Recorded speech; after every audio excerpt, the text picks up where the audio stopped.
Saludos cazalogros, estamos en la mitad de la guía completa de este The Book of Unwritten Tales 2. Es el capítulo 3 de 5. En este capítulo hay 2 logros perdibles, pero como siempre digo, simplemente seguid la guía paso a paso y los sacaremos sin problemas.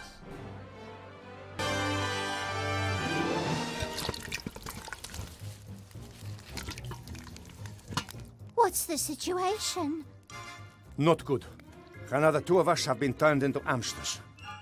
The town is a nightmare in pink. The resistance has collapsed and the lower town is more like a ghost town. The Van Buren girl is transforming everything that is in her mother's way. There's nothing we can do to stop it. How's our patient doing?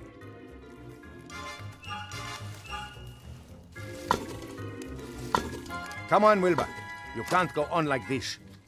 You've been lying there for days. We need your help.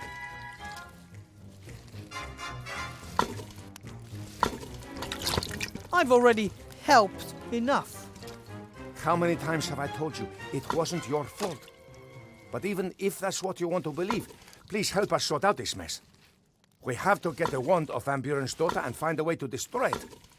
And none of us knows about magical wands. You're the only one who does.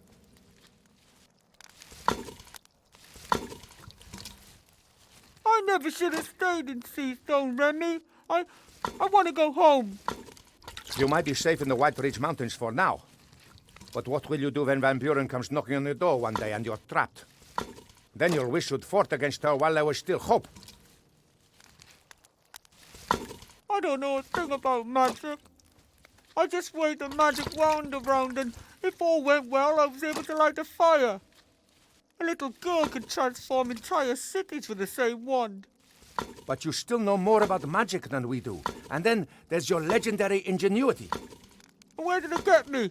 I killed the Archmage and plunged the world into chaos. The world is always in chaos. And Alistair might still be alive.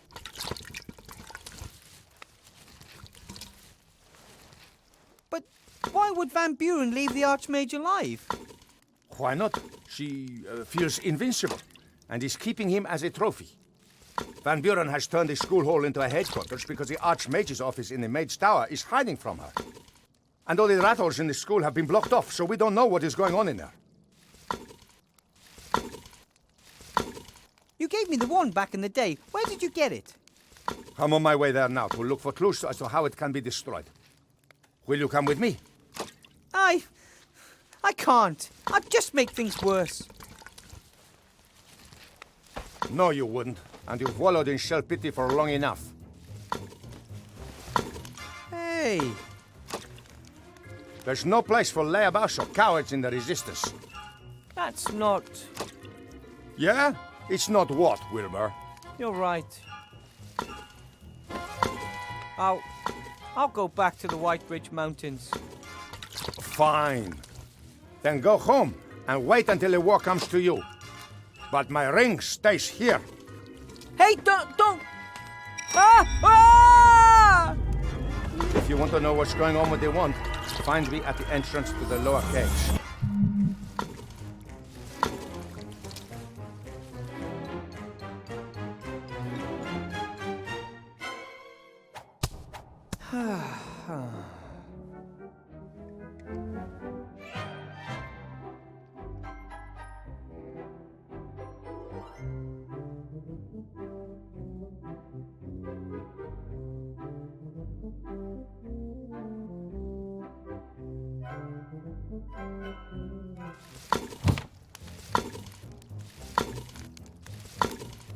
The cook hasn't left my side for a moment. Remy probably told her to watch me. I think she's a little cuckoo. She mumbles to herself all the time. Hello. My God, oh God! My, how you've grown! I'm, Wilbur. Stu, You're the cook, and your name is Stu. Isn't that kind of metaphysical? In a cosmos composed of names, billions upon billions of names, you, a cook, are named Stu. Destiny? Fate? Blind chance? Mere coincidence? A fine kettle of fish, indeed. no such thing as coincidence. Cause, effect, that's all. Ethel's my name. Want some stew?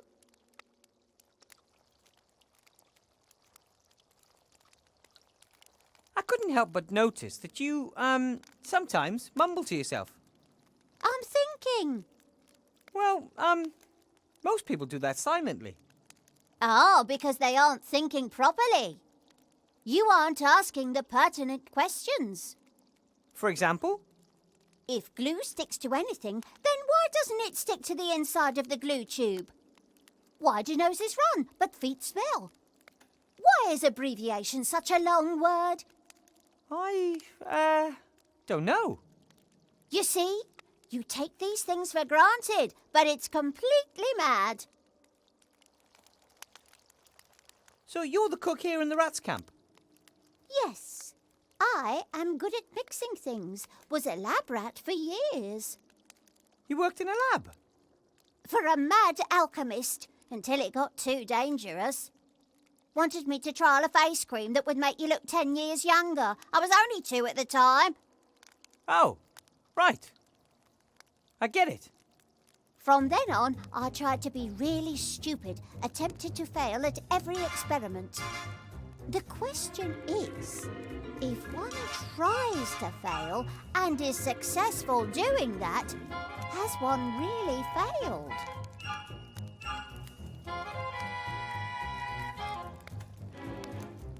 If you know a lot about alchemy, then you can brew potions, right?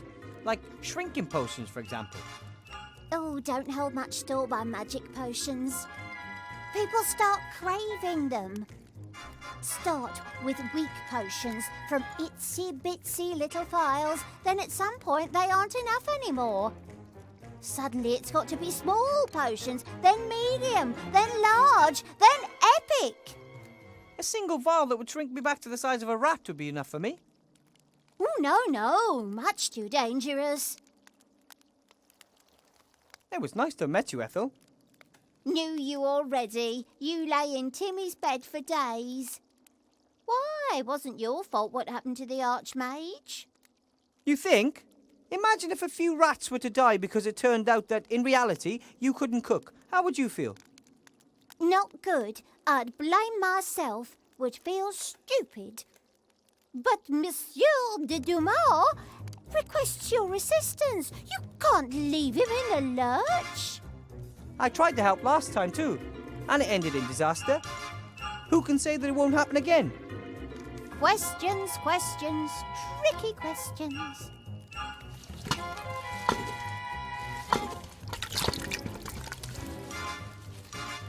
The cook brought me the water skin on the second day. It was high time too. I was dying of thirst. It's made of rubber. That's pretty unusual. Water skins are usually made from everyday materials such as animal stomachs and the like. Not something exotic like rubber. When the candle is lit, it doesn't just provide light, it also warms your feet when you're rat-sized and lying in Timmy's bed. I don't think Ethel would be thrilled if I just took the candle. A more or less white tea towel. The little guy seems to be doing well. He gets fed regularly, has his own swing. Not a bad life. If I was still small as a rat, I could easily leave the caves. The rats have their secret entrances to the city everywhere.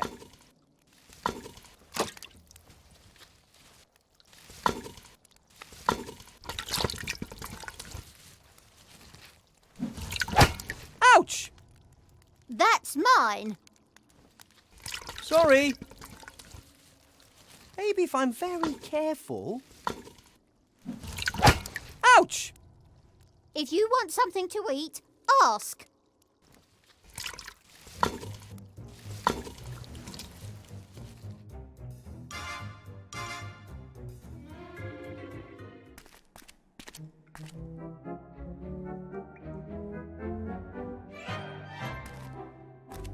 What's this? Some kind of little bag. I'll take it with me.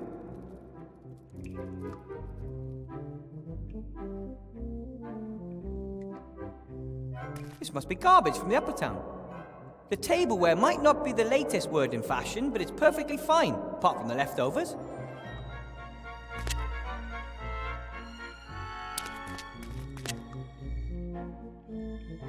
The bit of sewer pipe is so heavy that it's sunk halfway into the ground over the years. Not surprising, really. The ground here isn't stone, it's firmly trodden waste. There's a few artificial columns and arches here, as well as natural caves. I wouldn't be surprised if there was some mining done here once. Couple of power lines. They lead through the ceiling somewhere up there. One strand goes into the rats' camp, the other leads down towards the junkyard.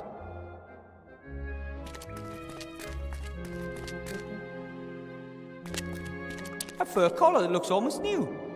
Why would you throw something like that away? One could have given it to the poor, or even left it on the chinchillas.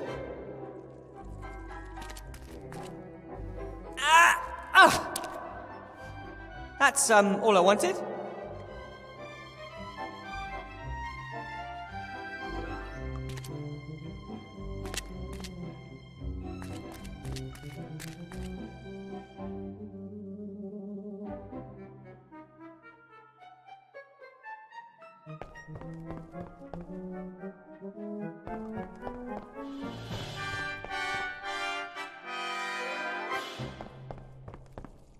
Hey, that's a night that says knee. A huge mountain of rubbish, tons of it, and I just happened to find a carved figurine of my very favourite hero. It's a sign. I've read all your stories. He was brave and proud, and he never gave up. Because of you, I wanted to experience adventure and left the White Ridge Mountains. And you were only a story.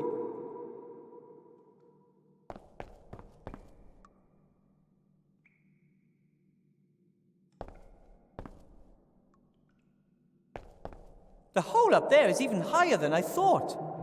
I'm going to need more than a folding ladder if I want to reach it. A bell. I guess it's there to get people's attention, which is usually what bells are for. Should I ring it or not? Do I really want the attention of someone up there? But the hole seems to be the only way if I ever want to get out of here.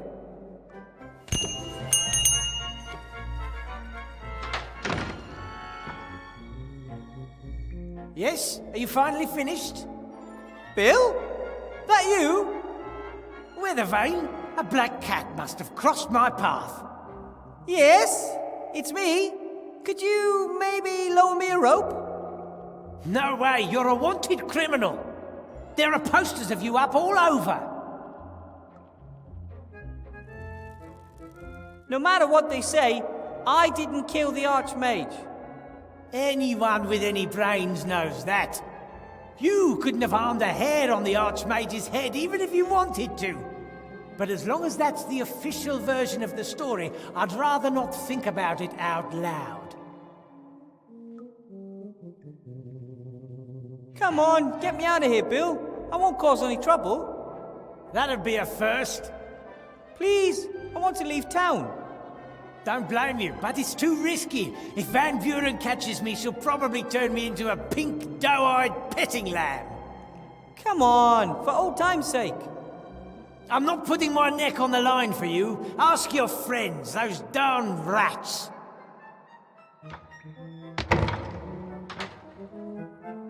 Bill? Bill, are you there? He'll never help me unless there's a juicy profit in it for him.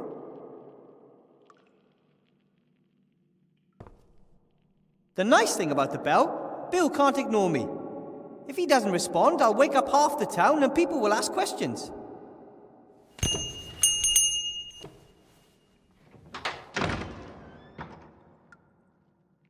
What do you want? There are posters of me hanging everywhere. Here, not a bad likeness if you ask me. Wanted for the murder of Archmage Alistair, the scurvy, dangerous, armed and stinky fiend Wilbur Weathervane. I don't stink. Or if I do, it's only because I spent a few days in bed. I told them if they wanted to catch you, they'd have to put a serious bounty on your head. Would you betray me? If the price is right, sure. But until then, I'm keeping my head down, like everyone else who's got any sense. Well, you gotta be smart these days, or you'll end up running around in a pink tutu, or worse. As always, a truly informative conversation. See you later. You're welcome. I don't mind risking life and limb for our cosy little chats.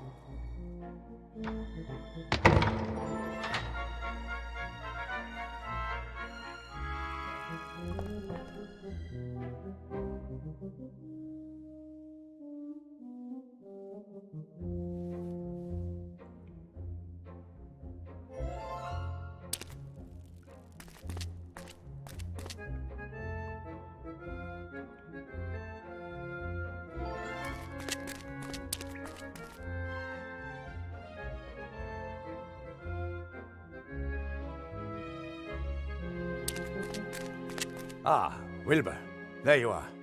Have you changed your mind? No. I just want to get out of here. Highly regrettable.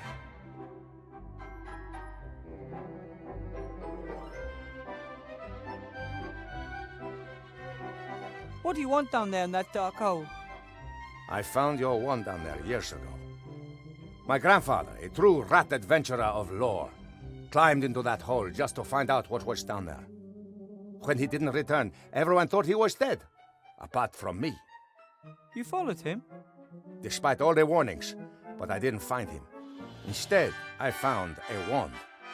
Just as I began examining it, a terrifying ghost set upon me, and I fled. I don't know why I took the wand with me.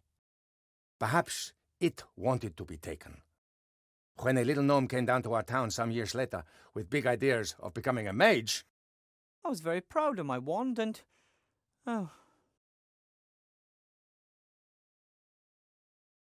This ghost that followed you back then, do you think it's still down there? I haven't dared return to the darkness for years because I'm convinced of it. Then maybe you shouldn't go back down there. Perhaps you're right, but someone's got to go and find out what's going on with that wand, right? Remy? Courage and conviction, Wilbur. Courage and conviction. Good luck.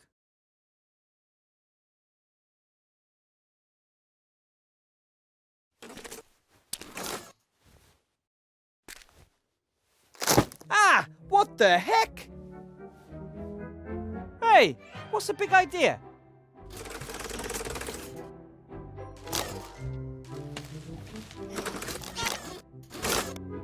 Did you build this trap? I'd love to, but I'm stuck. Hey! Stop that! Stop that! Are you nuts?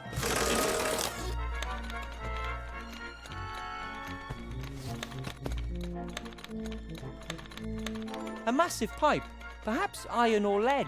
Presumably it transports something from the town into one of the caves down here. And probably, I really don't want to know what it is.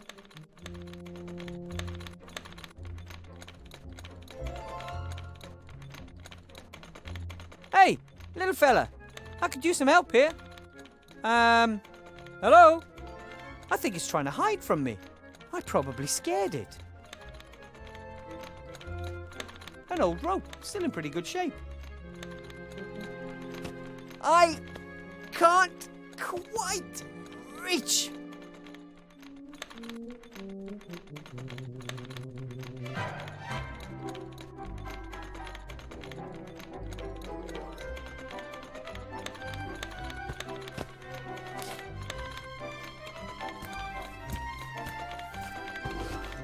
Got it.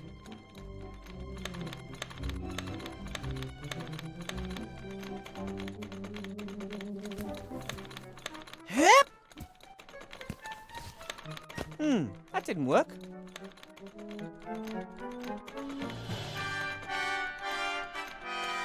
Hey, you! Hi there, I just want... An approximately fist-sized stone. That would really hurt if it hit me in the face.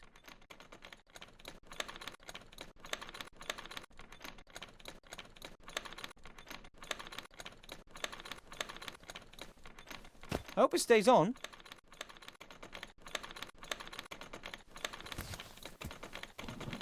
Yep. There we go. Great. And now, the old heave-ho.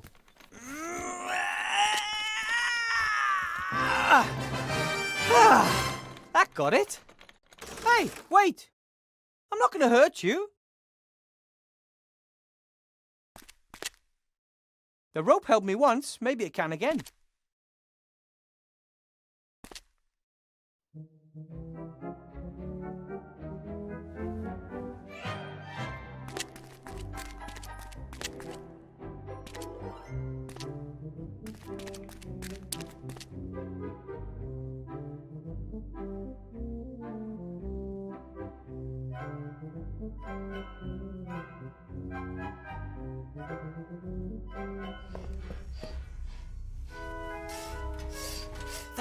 That must be one of the monsters Ethel was talking about. Better if I have a plan on how to overpower it before it notices me.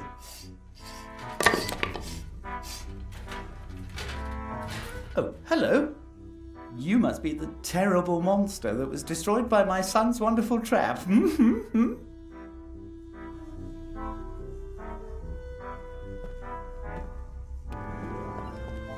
No one would ever expect a workshop like this under a junk heap. Thanks. Built it all myself. I worked on it day and night.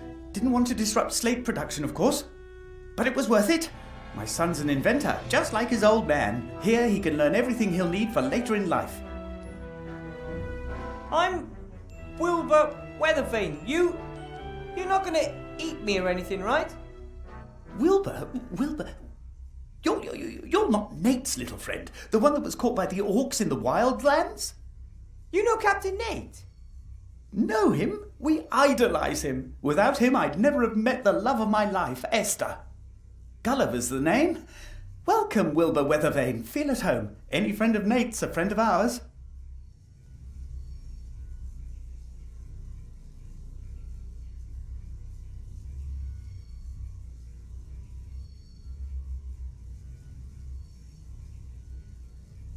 Yes, we promised an old friend we'd name our first child after him. And this little robot? Nate. Nate? We promised Nate we'd name our first child after him.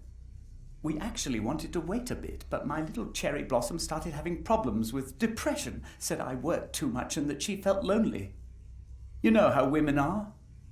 No. So then we built Nate. Well, we started him off at least. He did the rest himself. He's a great little inventor. Nate built himself? Once he could hold a screwdriver, there was no stopping him.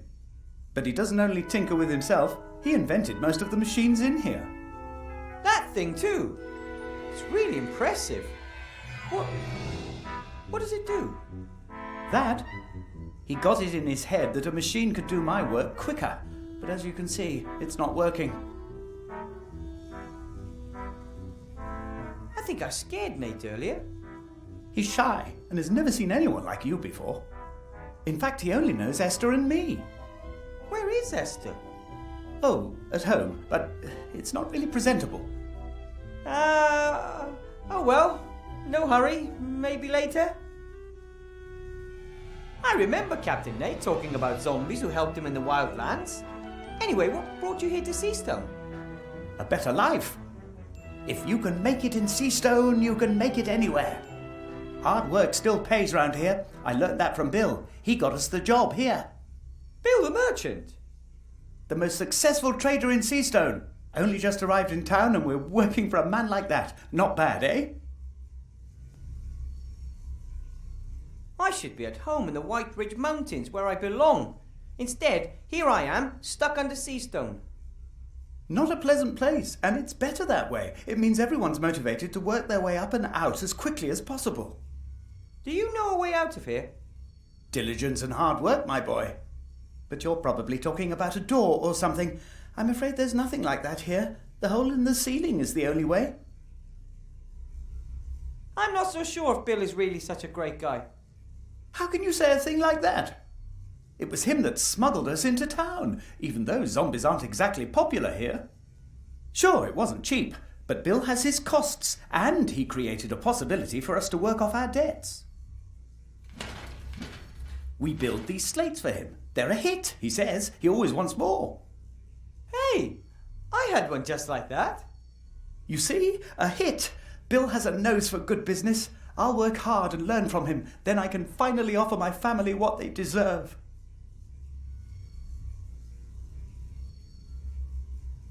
My magic slate was evil, and it deceived me. Magic slate? Poppycock. They are neither made out of slate, nor are they magic. If they're not magical, how do they work? 'Cause I don't see any gears.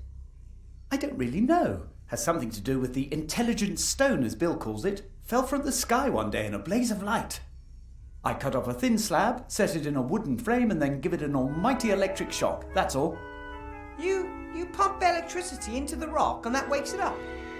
Yes, you could put it like that. Unfortunately, it doesn't work anymore. It's a serious problem. How am I supposed to finish the last batch if I don't have any power? And Bill came up with the idea for the slates. I never would have believed it. Why not? He's very innovative. He copied the idea from a trader down south with his very own eyes. At first, he had a couple of carpenters from the lower town work on it, but they just kept wanting more and more gold. Didn't give Bill a chance. He had to let them go and shift production down here. We were lucky that we were standing at the gates at just the right moment and were looking for a job. And now we're just one batch away from earning our own gold. How'd you deliver the slates to the upper town? Have you seen the hole above the pile of rubbish? Bill lowered us down through it, and every time we finish a batch of slates, we ring the bell and he sends down a basket. So the hole in the ceiling's the only way out of the underworld? The only one I know about. And we don't need any more. The current batch is our last. Esther, Nate and I will be pulled out of this stinking place and can finally begin our undead lives in earnest up there. When will the next delivery be ready? Never, by the look of things. No electricity. If I help you, will you take me with you when you leave? Why not? If you help us, we'll help you too. Of course we will. Right. Then, so why don't you have electricity? That's what I would like to know. I guess it's got something to do with those darn rats. They use the same cables as us. They probably wanted to sabotage production. I can't believe that. The rats are very nice. Nice? They attacked my wife, wanted to eat her. And now I'm sure they want to prevent us from working our way out of poverty. Don't talk to me about nice. There's a lot to do. Best I get to work. That's the spirit. You only get anywhere in this life through hard work.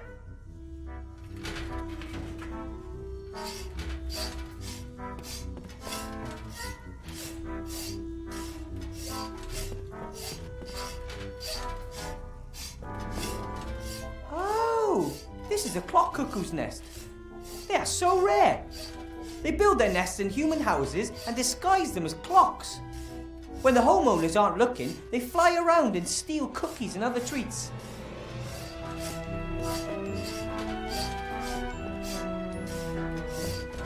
I've never seen tape that wasn't useful for something.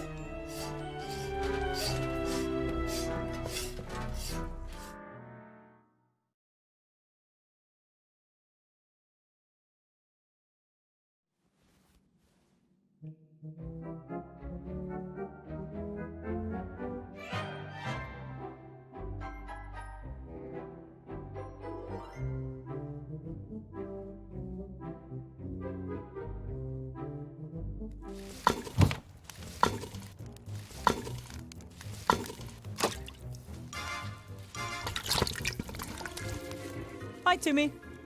Hi.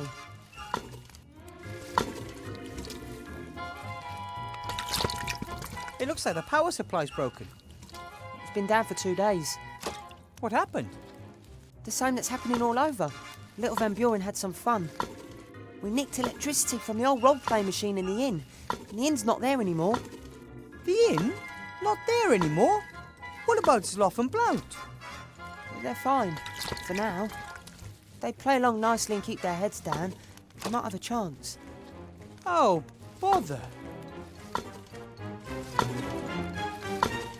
Ethel believes there's monsters down there, but they're only zombies and robots as far as I can see. They seem to be very nice. The skull throws things at us when he sees us. The little robot runs away if I get too close. Maybe I can get them to be more friendly towards you.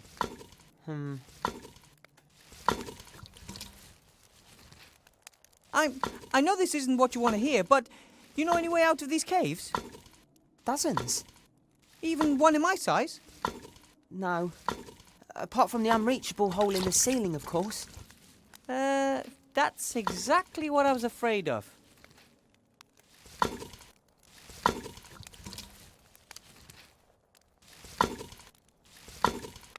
Hi, Ethel.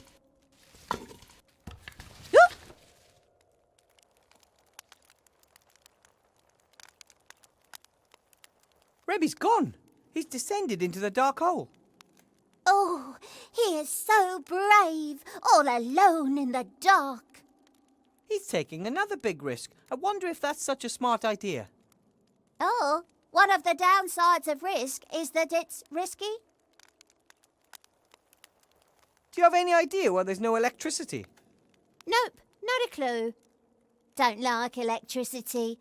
Like fire. It's warm and gives light. Can be explained in terms of alchemy.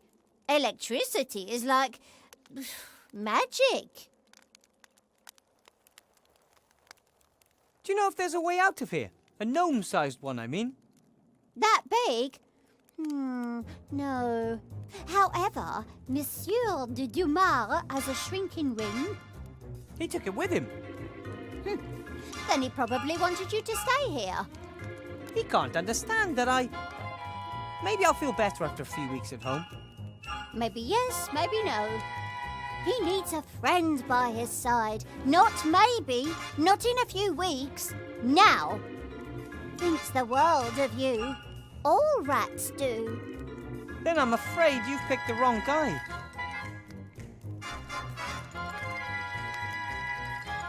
I have to be going, Ethel. Don't let them get you, my biggin.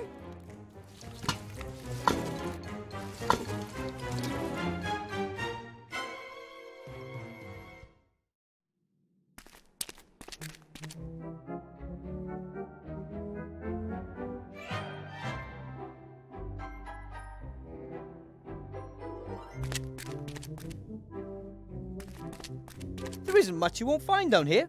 Hamster wheels, for example.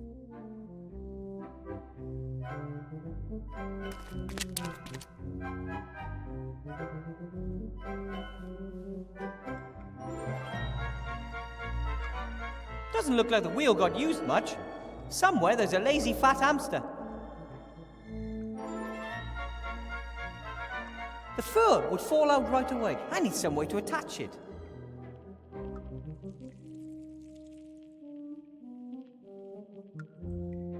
I attached some double-sided tape to both the outside and the inside. Two are better than one.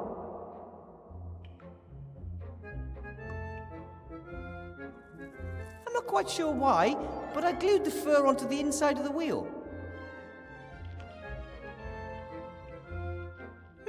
That might even work. Wow! You can inflate rat water skins. Who'd have thought?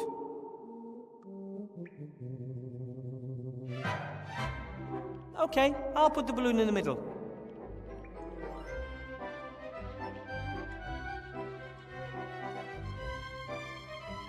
Pretty strong and very sticky tape. Welsh tape. It's famous. It's even...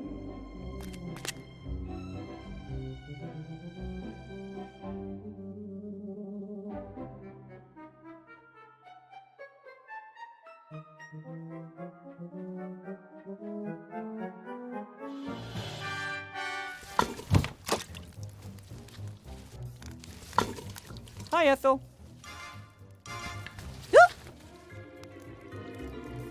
What are you cooking?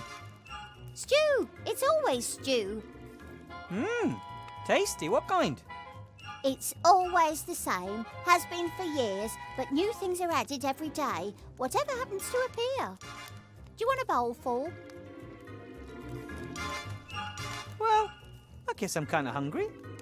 One stew coming up.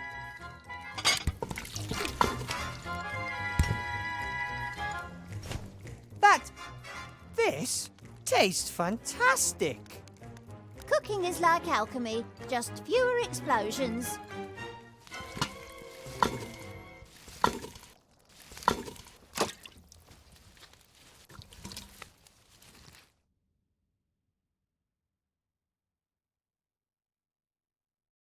Hey, a water wheel. Not bad. But it still needs a few blades. I'll just ask Ethel for a few more portions of stew. Thanks. If I eat another thing, I'll explode. 8 bowls on the hamster wheel. That should do.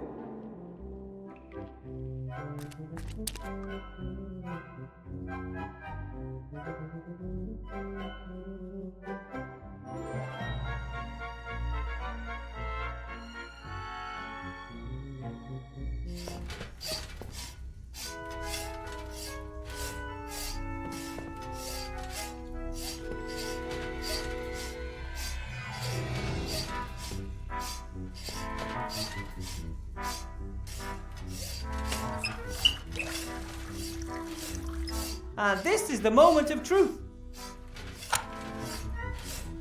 No problem, if you know your way around known physics.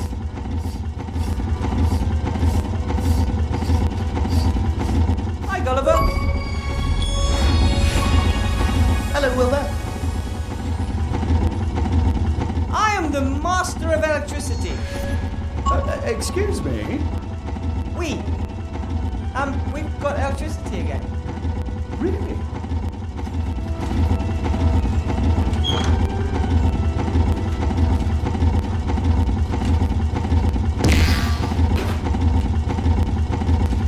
Looking good. We're back in business. As soon as we've solved the other problem, we can finish off the batch. There's another problem? Bill changed his order 2 days ago. The new slates have to be fluffy and pink instead of black. Fluffy and... So what now? According to Bill, it's the law.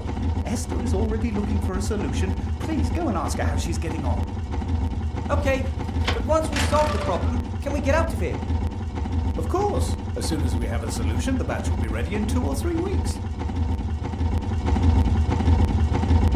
The acoustics down here are funny. That sounded like 2 to 3 weeks, even though I'm sure you said hours or days, right? I wish. If all goes well, I can manage 3 slates a day. 4 if I put in a night shift. A couple are pretty much finished. Bill wants 80.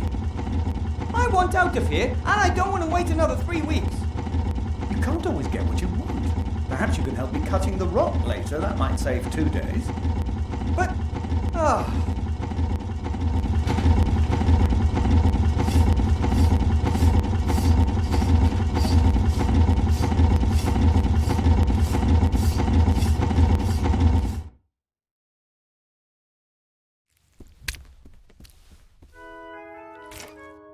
Hi, you must be Esther. Yoo-hoo! Hi, Nate. I'm sorry if I scared you earlier. Gulliver's promised to take me to the surface with you if I help you with the delivery. He said you're making the fluffy pink covers for the slates. Oh, I'm not ready yet. And it's not a cover. I'm trying to mix a fluffy paint. A fluffy paint? Yes. There are hardly any fluffy materials or furs down here. But old paint and chemicals are here in abundance. I've never heard of fluffy paint. Well, there are warm colours, cold colours, neon colours. Why shouldn't there also be fluffy colours? Even if you find the right paint, Gulliver thinks it would still take weeks to complete the delivery. It's hard work, and Gulliver is working as quickly as he can. There must be a faster way to build the slates. Nate thinks so too. That's why he built the constructor. Unfortunately, it doesn't work. It would make things go faster.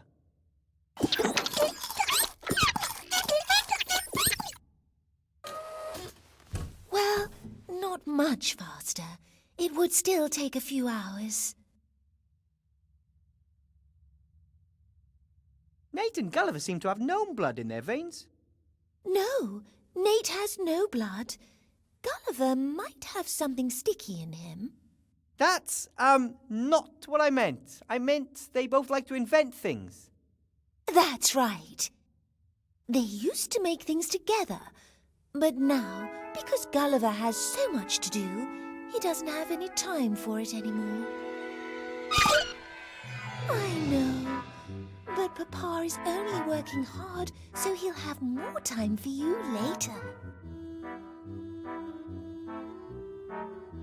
I'm not sure if a fluffy paint is the right way. It's the only way.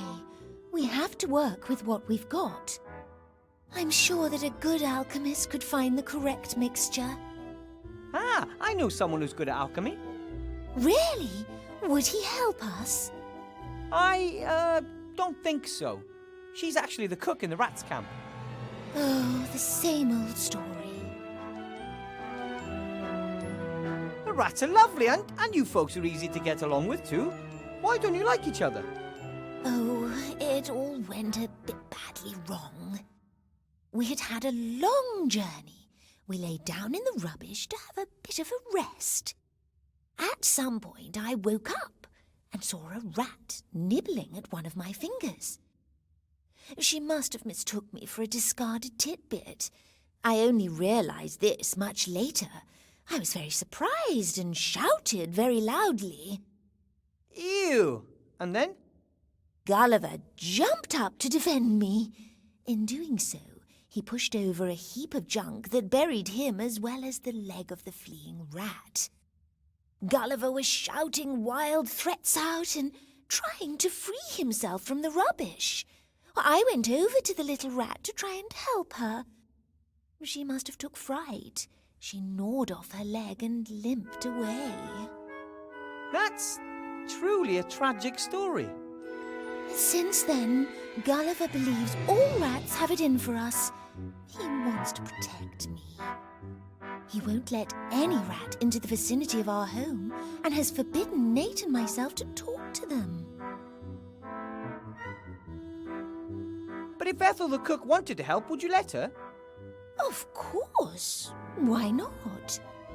We just mustn't tell Gulliver about it. He would never allow a rat into our house. That's the smaller of the two problems. The larger is Ethel. I suggest you keep on going for now. In the meantime, I'll go and see if I can win Ethel over to our cause. You do that. Take care, Nate, and you have nothing to fear from us, gnomes. Yes, Nate. Wilbur is a gnome. You remember them from your book, don't you? Nate has a book about the races in Avantasia. It's his favourite. I have to read it to him every evening. Yes, a gnome. Yes, gnomes. Nate thinks he has at last found another inventor. Inventor? The book says that all gnomes love tinkering and inventing. Oh, gnome. What is it? A map of Avantasia. Nate built it. He often likes to dream of travelling across the lands. He's never been up there? No, but I tell him about it every evening, and he has his books.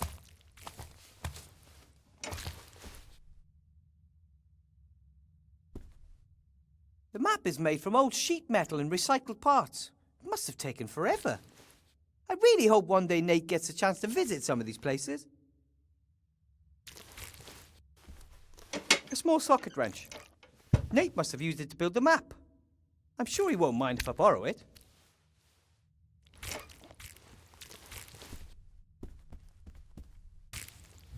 Esther's equipment isn't all that bad. Her main problem seems to be a lack of experience.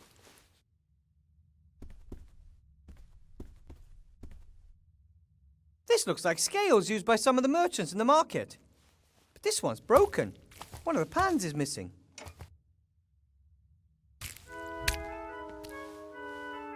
Let me guess.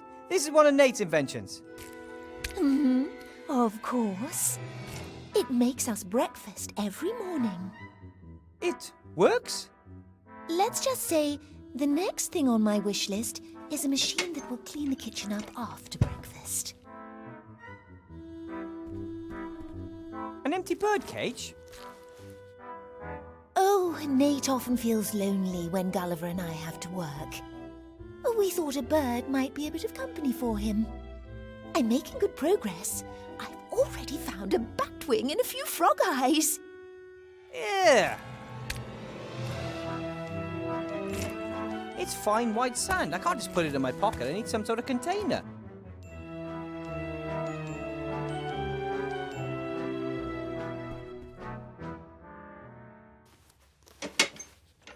A few handfuls of sand should be enough.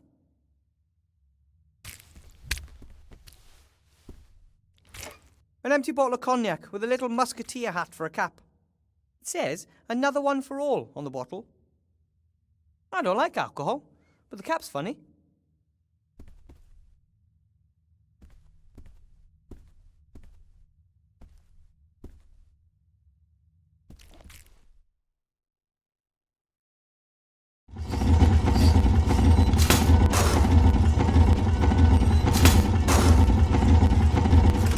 My son says you could help him with his constructor. I told him you said you weren't an inventor, but you did sort out the electricity, and Nate says all gnomes are inventors. In theory, yes. Practically seen, I'm practically not practical at all. But the constructor could save us a lot of time once it's up and running, and you are in a hurry, aren't you? I could have a look. Where's the problem?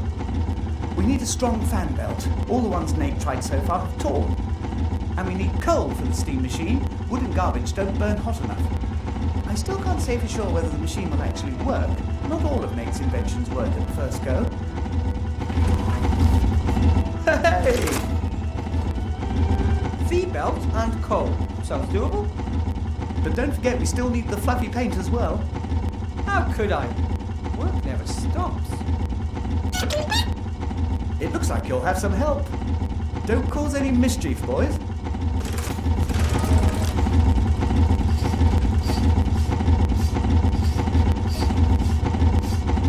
Why build something out of wood when you can build it out of iron? That was one of my granddad's favourite sayings.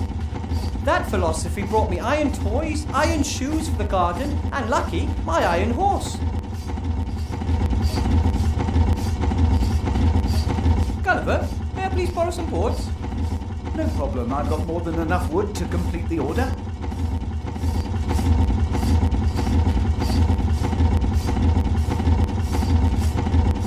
I need some of the intelligent rock. For the constructor? Of course, help yourself.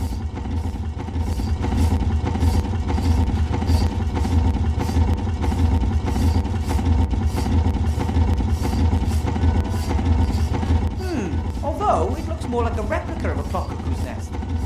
There are people who actually hang these things in their living rooms. The wrench could actually fit.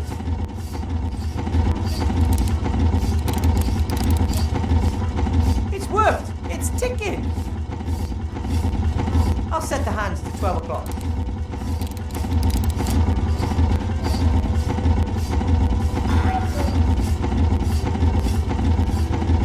The bird really has seen better days. It's losing its feathers.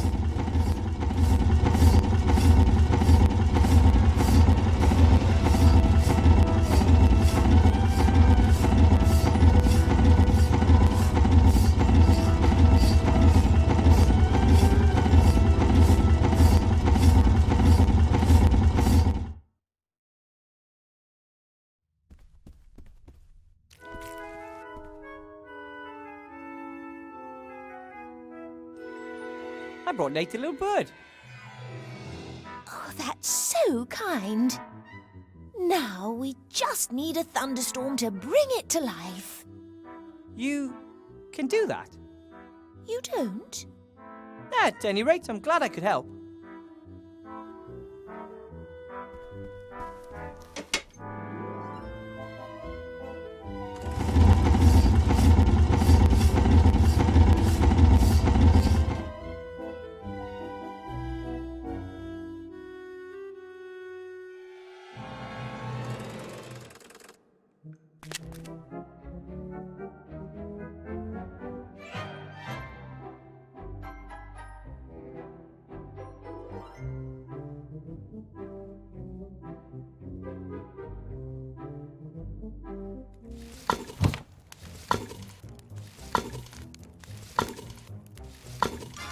Hi, Ethel.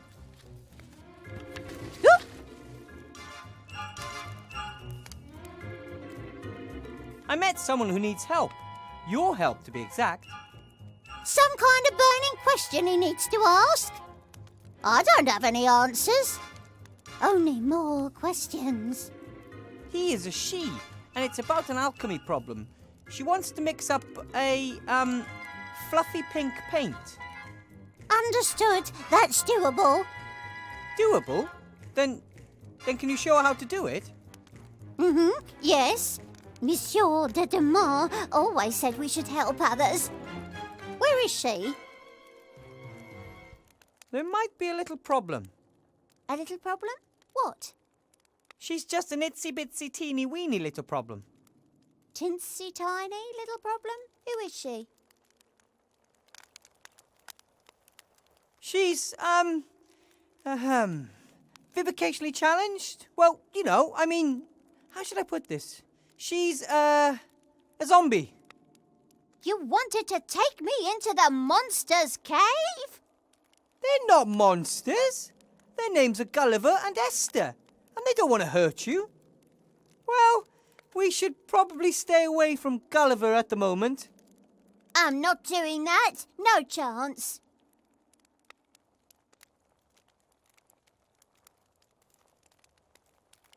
The zombies want to leave their caves. Isn't that a good reason for you to help them? I'd like the caves to be zombie-free, believe me. But I'm not going anywhere near those monsters. Cost me a leg last time. Whew. Isn't there any way? Well, maybe, when pigs can fly. Monsieur Demar asks me, of course. Oh, I'll do anything for Monsieur de Dumas. He would ask you to help them, for sure. But he hasn't, and he isn't here. Will you help Esther mix up the fluffy paint? Please? No. Well, only if Monsieur de Dumas asks me. Or when pigs fly. Somehow I have to convince Ethel that Remy wants her to help the zombies. Either that, or I need a pig and a pair of really big wings. I have to be going, Ethel. Don't let them get you, my biggin. Timmy?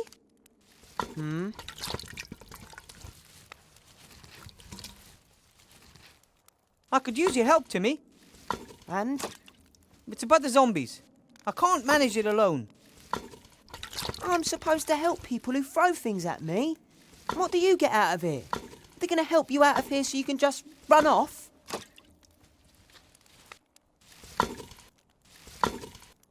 One question. What would your Uncle Remy do? Right now? He would climb down that black hole to find a way to destroy the one that's transforming the world.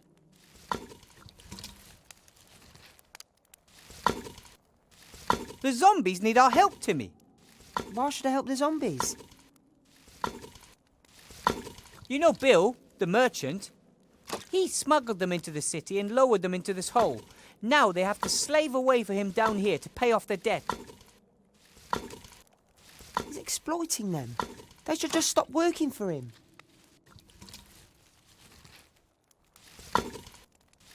The zombies haven't done anything to anyone. All they want is a better life for themselves. And their son. I'm not saying that I think it's right what Bill is doing to them. But you won't do anything about it. Aren't you the one who said you should help others whenever you can? Here's your chance. Right here. Right now. And coincidentally, we create a way for you to get out of here, right? But at least you want to help the zombies. That's a step in the right direction. Don't count on me taking any more steps in any direction. That remains to be seen. Friends? Friends. Okay, I'll help you in the zombies. And then we'll see.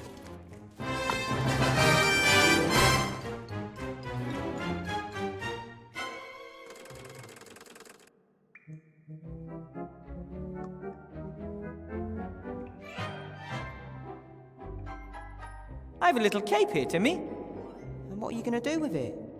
Esther isn't able to mix the fluffy pink paint alone. She needs Ethel's help. But Ethel won't help her unless Remy asks her to. Uncle Remy always gives his orders face to face, and I think even Ethel would realise you aren't Uncle Remy. Exactly. That's why I thought of you. A disguise. But my voice is much too high-pitched. I could do the talking for you. That sounds like a plan that simply can't fail.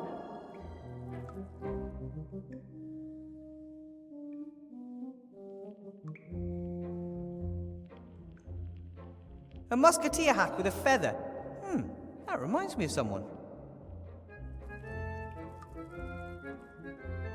Remy without a hat. Totally unthinkable.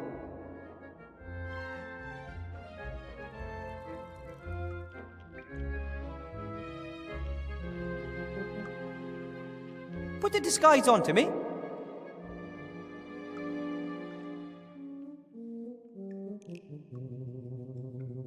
Ooh, the rock is lighter than I thought. And it's warm. I should get rid of it as quickly as possible. It gives me the creeps.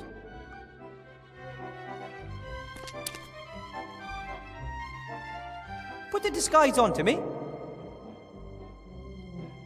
Ooh, the rock is lighter than I thought. And it's... I should...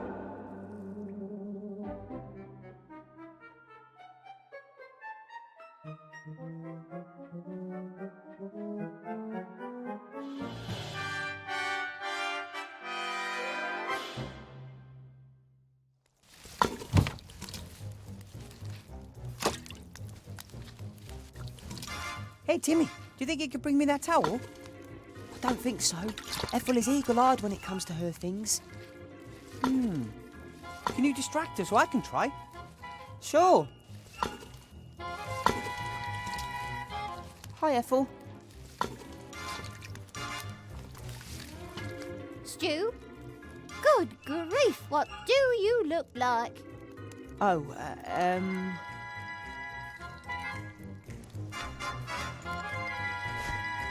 Got it! It was nice talking to you.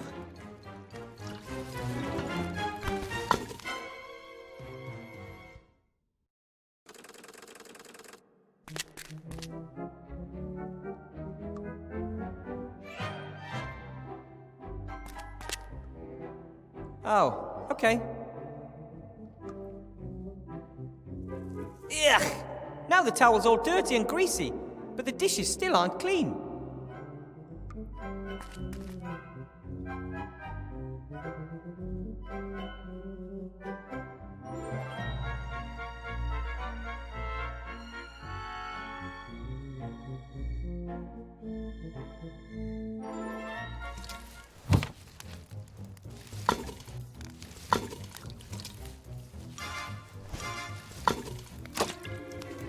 Seems Ethel only has eyes in the back of her head when things go missing, not when they're brought back. Hi, Ethel.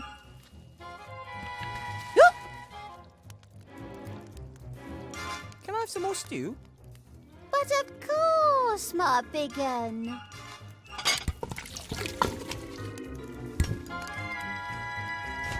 And how's it taste? Tastes great, but it could be a little hotter. Ah, understood.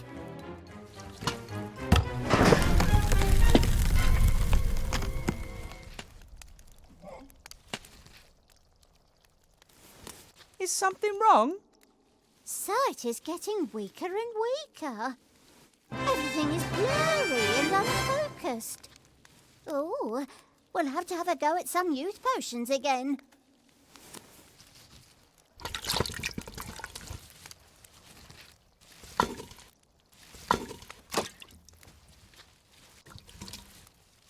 Let's see how good the disguise is. yeah, sure. Try your luck. Look who's back, Ethel.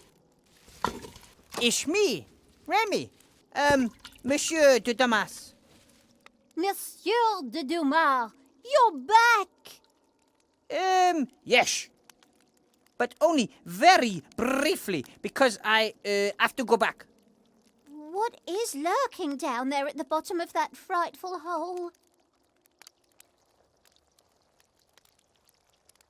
I'll tell you everything, but for now, please, there's something you have to do for me. Oh, of course. Anything. I want you to help the zombies under the mountain of rubbish. Oh. Well, is that really necessary? The zombies are being exploited. They simply deserve better than this. Wilbur said something to that effect as well. What do you reckon? Remy's probably right. Exactly. Listen to Wilbur. Okay then, what should I do? Help the zombie woman Esther mix this fluffy paint the zombies need. That shouldn't be a problem, as long as they don't eat me. I can guarantee they won't.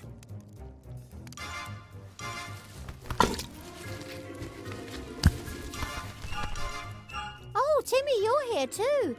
Where is Monsieur de Dumas? He's gone back down the shaft again. Shame.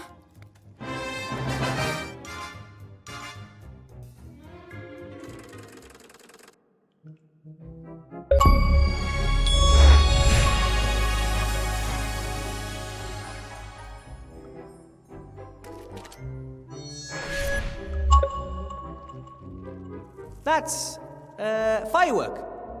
At the end of the war, there was a huge victory celebration in Seaston with lots of rockets and firecrackers. Several fires broke out and the town was damaged more severely than any time during the war. I wish that was more surprising, really. I don't have anything to celebrate, but maybe I can use the black powder for something.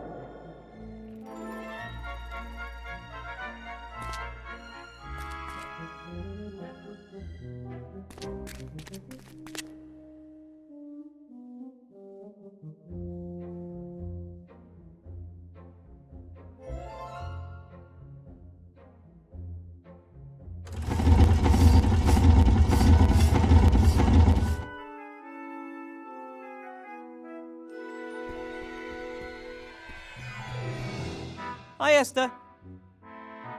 Yoo-hoo! Look who I have here.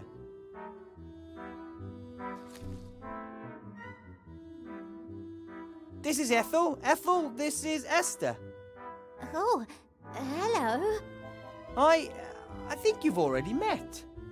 I'm very sorry that my husband and I scared you so much before. And, I'm sorry that I nibbled you a bit. That's okay. It can happen. I like the flower in your hair. Very pretty. Oh, thanks. I like the fact that you don't want to eat me. Wilbur said you had some kind of alchemy problem. I'm trying to make pink paint, but it has to be fluffy. Ah, understood. Show me what you've got.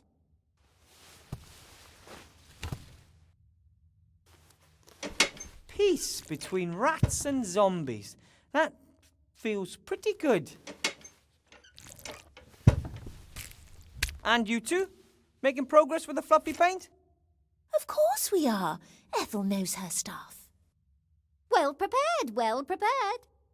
You really seem to like each other. Esther is very friendly. Doesn't want to eat me. And Ethel doesn't want to eat me either.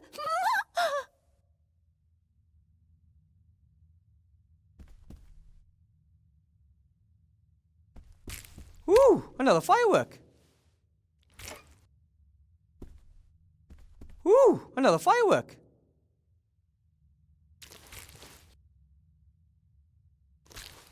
Do you need this stand, Esther? I don't know. Do I need it? No idea, but I think I need it. How do you know? When the walkthrough says that I should take something, I do. So does the walkthrough also say how I can mix the fluffy colour? Of course. Why don't we take a look? Where would the challenge be in that? I think you might just be taking me for a ride. Be my guest and take it. I don't need it.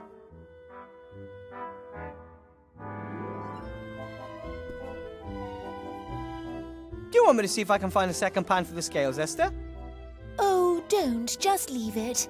I'll mix the colour by eye. You're welcome to take the scales with you if you want. Ooh, might prove useful. Thank you.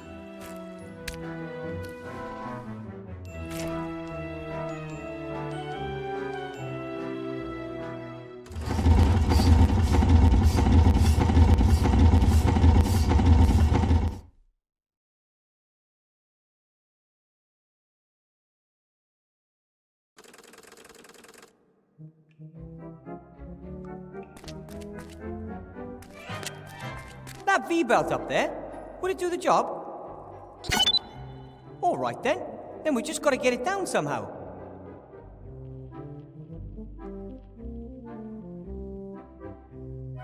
I could easily reach the V-belt with the rope, but I couldn't get it down.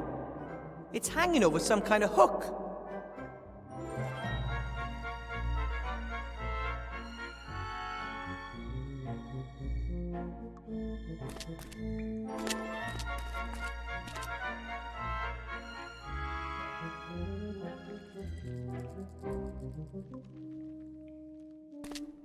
Hey, Nate!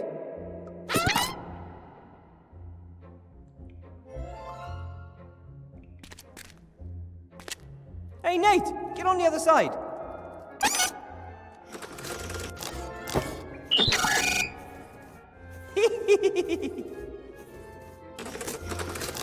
I always loved to seesaw when I was a little kid. You never... I see.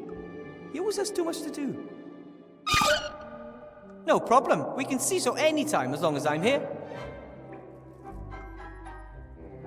Time for work.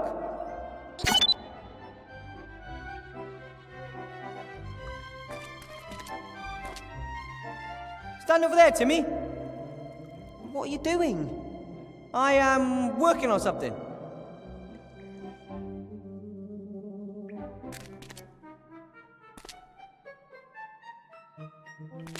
What are you doing?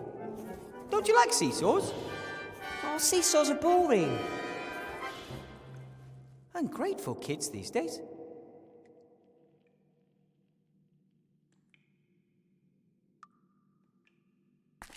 Hey, Nate!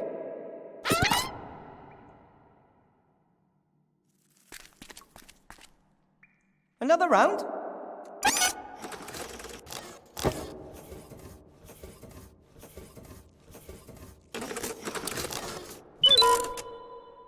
It was my pleasure. Time for work.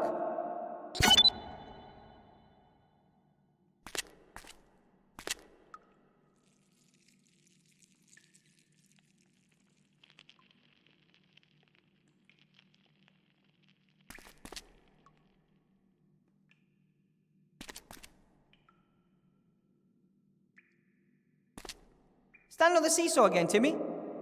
Sure.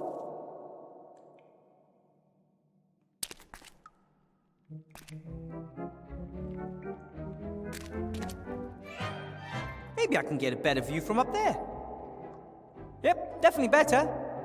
Not decisively, though. What exactly are you making? Do you remember the bit about the ruler in my classroom? Of course. But what are you trying to get? That V-belt, up there. Do we really need it? Come on! Don't you want to be catapulted through the air and risk life and limb? All right. But give it a bit of va-va-voom.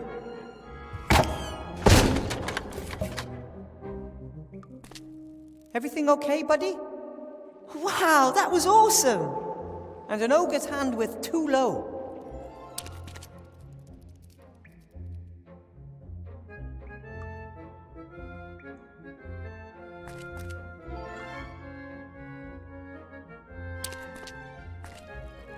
Stand on the seesaw again, Timmy. Sure. Hey, Nate.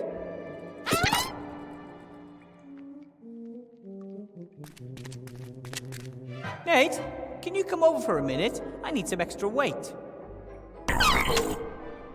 Trust me. Oof, that should do it.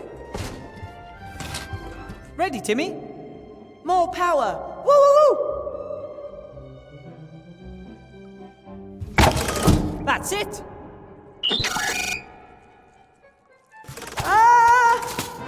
Thanks. Haha, we make a good team. Yippee!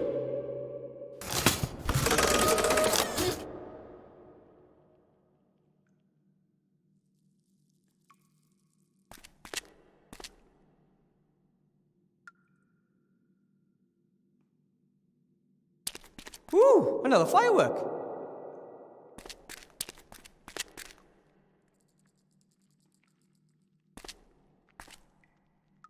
Ooh, another firework.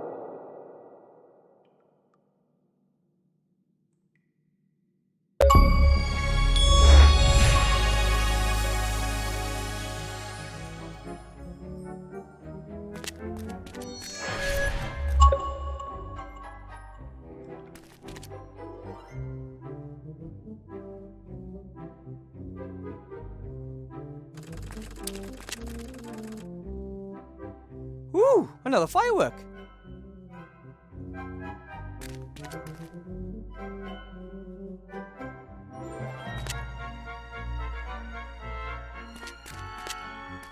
Maybe it's a symbol warning visitors about the evil in the hole. Or maybe it keeps the evil trapped down there. There are ancient symbols that can do just that. That's more than enough coal to get the steam engine up and running. I just need to get it out of the rock somehow.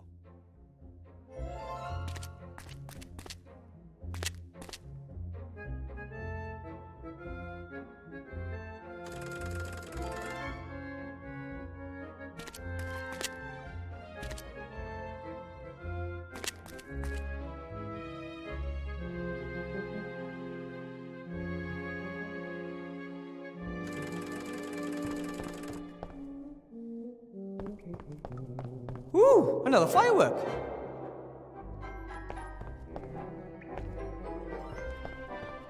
Ooh, another firework.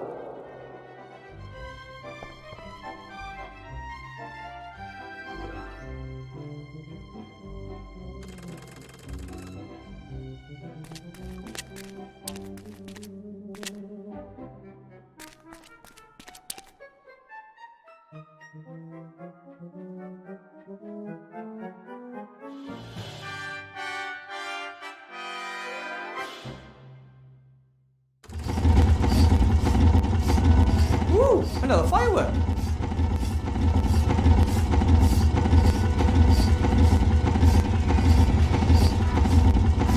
The constructor is supposed to saw both the magic rock and the boards and assemble everything all on its own. Pretty complex task, if you ask me.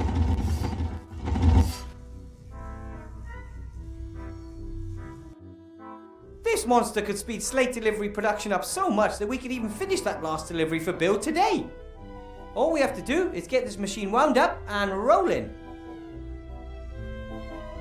Ooh, another firework.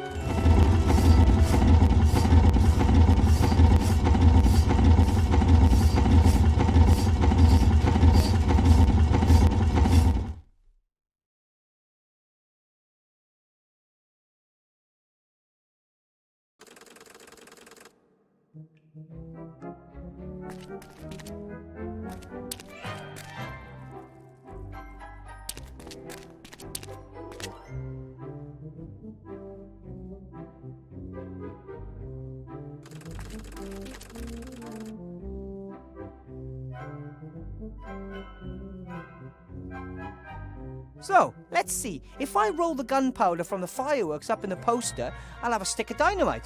Homemade dynamite. And it looks like I've got just the right amount of black powder.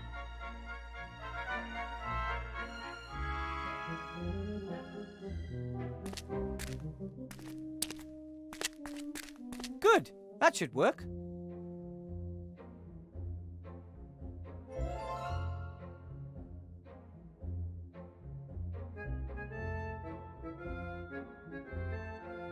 I'll just press the candle onto the crosspiece where the missing pan used to be. So, that should hold.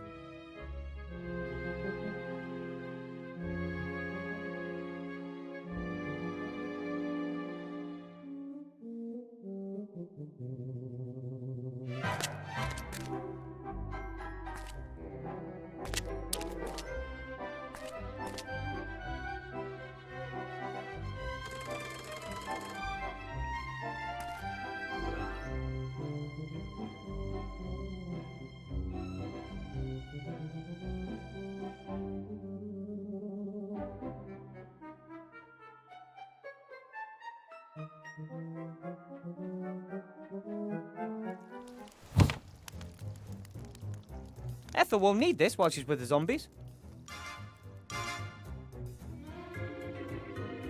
I'll light it from the fireplace. So, that's done.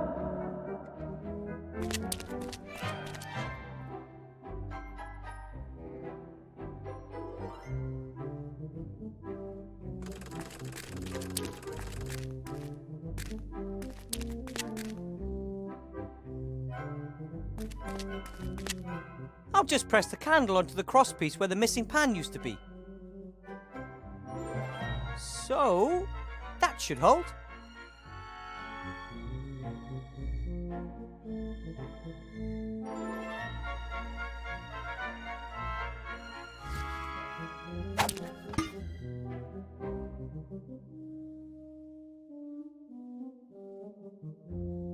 I'll tie the other end off here so it doesn't fall.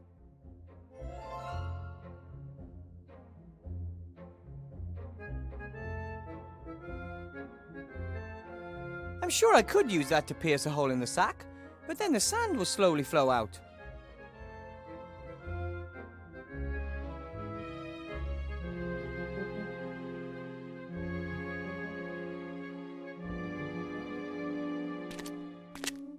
Okay, I poke a hole in the bag, sand runs out. It falls onto the scales, pushing one side down and raising the candle on the other side. It ignites the explosive charge and boom! We have our coal. And, thanks to our ingenuity, all our fingers too.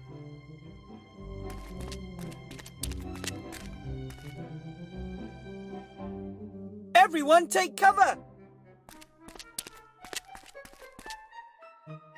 Right then, heads down, ready to fire. Ah! Now! Right now! Now! Now! Any moment now!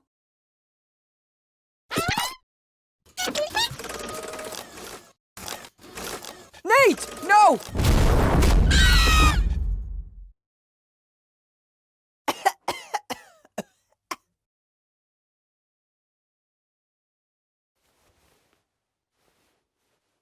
No! Nate? Nate! Don't do this to me! We've got to do something. You have to repair him. I can't. I'm not an engineer. That doesn't matter. Help him. Wait a minute. Maybe there is a way. Grandad told me about it. The best gnomish engineers pass this technology on to their students. Do it. Now! Work! You stupid thing. Do you have a heavy wrench? That works better. Not necessary. Nothing that he can't fix himself, I'd say. We were worried, Nate. But then someone saved you, as someone who'd forgotten for a moment that he couldn't. Nate! Were you okay?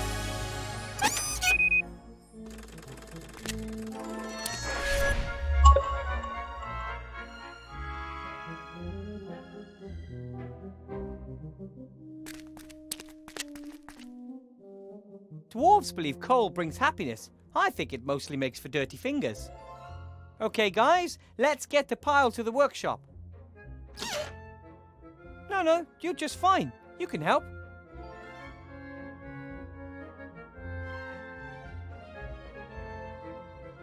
Phew! I'll never be a miner, that's for sure.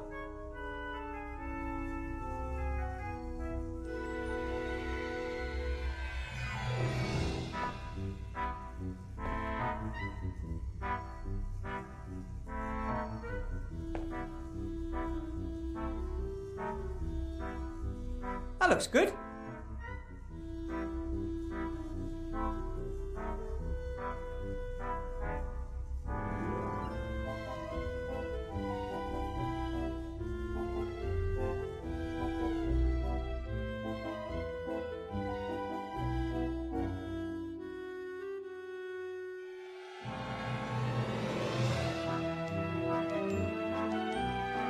That's that. Now everything should work. The constructor works? We'll only know once we try.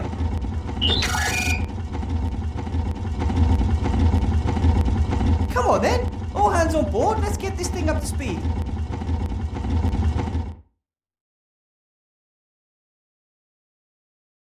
If we can get the pointer into the green and keep it there, the machine will be running efficiently. And how do we do that? The good old gnome way. We just keep fiddling around with it until something happens.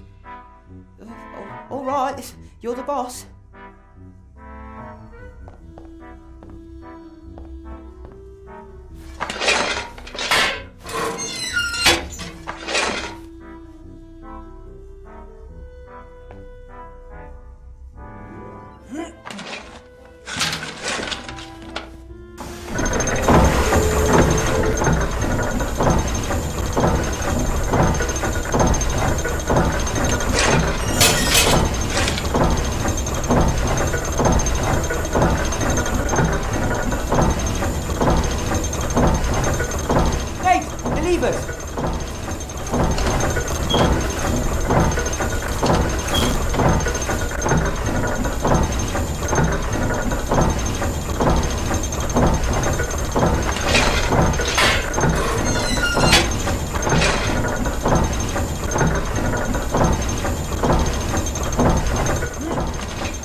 Efficiency. Keep going.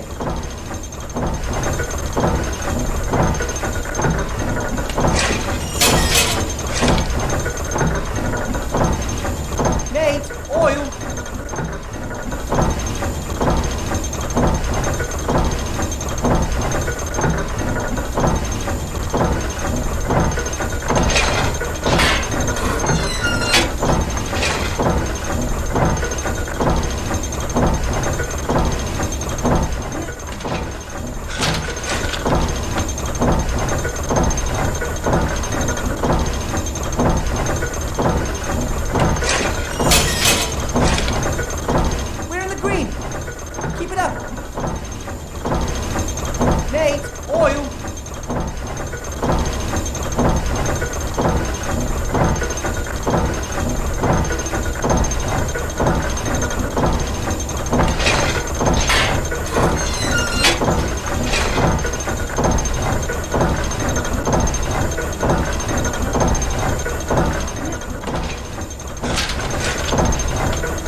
George, I think we've got it. Keep it up.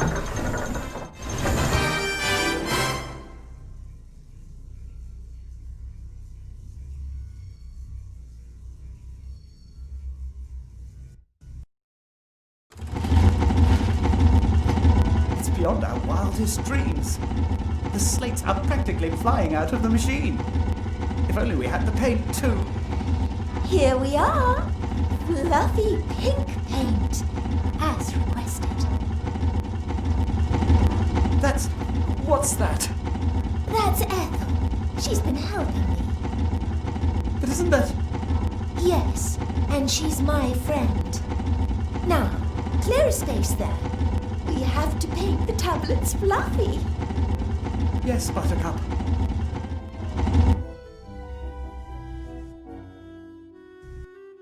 That's the last of them.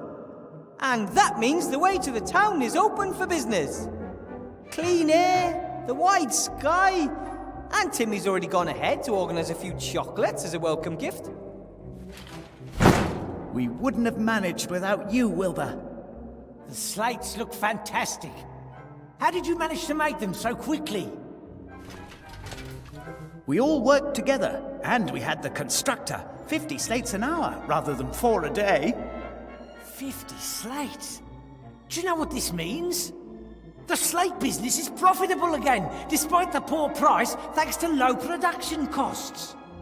Yes, I thought we might open a little factory outside the town gates. You put up the capital, and we bring the know-how. And you'd already have a factory manager, too. I've got a better idea. You stay where you are and produce a few hundred more of these babies. But that wasn't the deal. I promised the others I'd get them out of here. You should never make a promise you can't keep. You've got a week. You better get cracking. Or I might just let slip you're hiding a wanted criminal down there. Bill!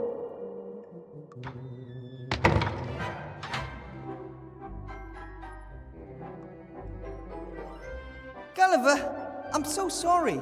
I never thought he could be so unfair. He gave me his word. How can someone so rich and successful be so dishonest? People are weird when it comes to gold. What are we going to do? Are we going to spend the rest of our lives amongst the rubbish building things for Bill so he can live a better life? I'm sorry, Gulliver. I really thought he would take us out of here. We need a plan. Only I just don't know where to start. Ivo! Princess Ivo is in town.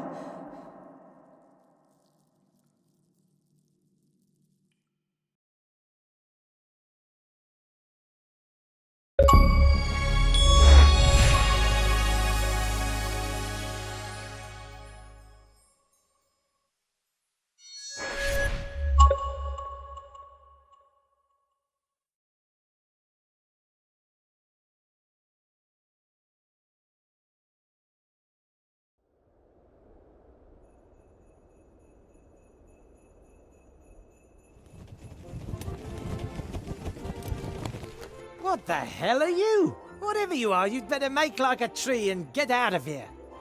I'm an elf and demand to know what's going on here. Too fat to be an elf. Well, really, I am. You're not allowed in the upper town without permission. Get on your thing and take a hike. I'm Ivadora, Princess of the Woodland Realm. And I demand to be taken to the Archmage this instant. The Archmage is dead, murdered by that Weathervane fella. That's idiotic. That's the official version, the only one you should mention in this town. Weathervane is a wanted gnome. Him and the other terrorists have fled into the underground. You think that Wilbur Weathervane, little Wilbur, is a terrorist? What's size got to do with it? That damn king of thieves is a terrorist. Him and his rats are the heart of the underground. Where are they hiding? I already told you, in the underground. There are hundreds of ways down there, if you're a rat, and Van Buren is having all the rat holes she can find blocked up. And if one is not a rat? I only know of one way in, big enough for a grown man. That means it's maybe even big enough for you. This grand entrance to the underground, where exactly is it? Are you planning to make common cause with the terrorists? Perhaps I want to arrest them. Van Buren isn't interested in making arrests. She wants Weathervane and the King of Thieves well and truly out of her way.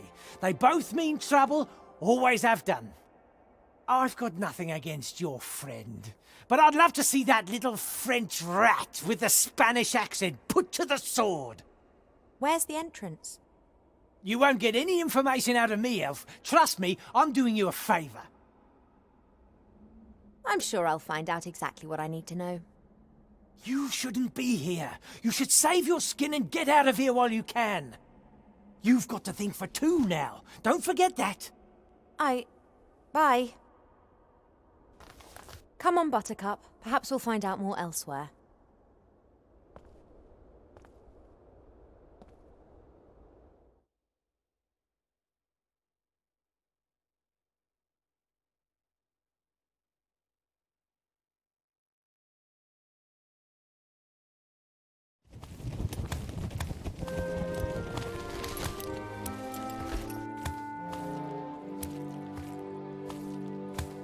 What the hell?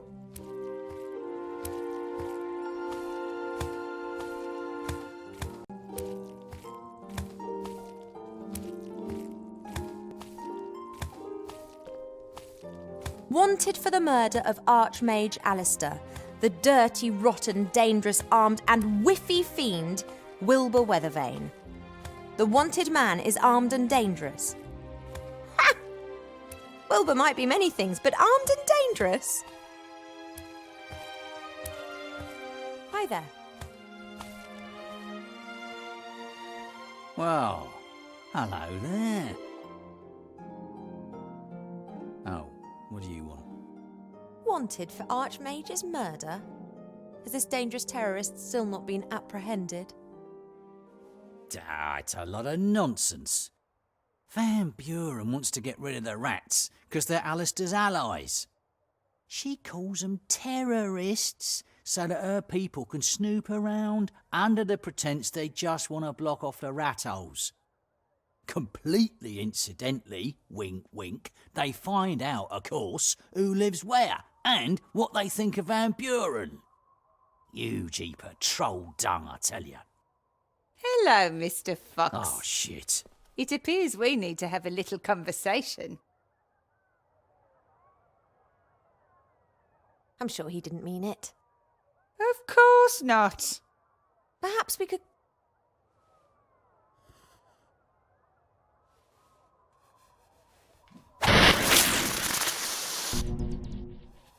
What's all this? Oh. You should take care of what you say, Mr. Fox. Think of the children. Come along, sweetie. Oh, Mama, look! I made him! Isn't he sweet? Oh, well done, darling. That old Jenkins will have learnt his lesson good and proper now. I want him!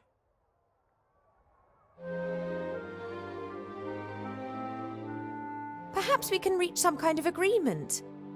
I'm sure that we... I made him, Mama! He's mine! But, sweetie! Mine! Oh, of course. Then, you take him with you. Huh?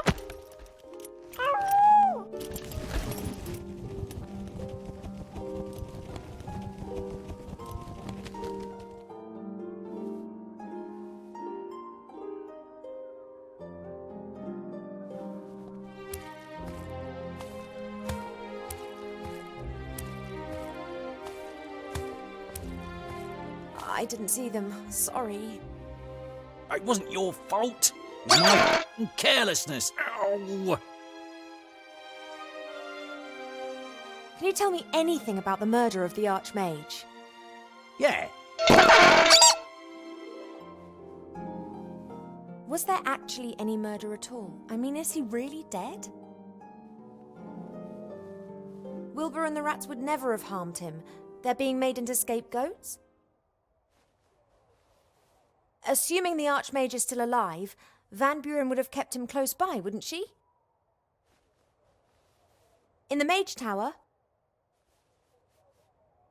In the school? Right, that's where I'm heading next then.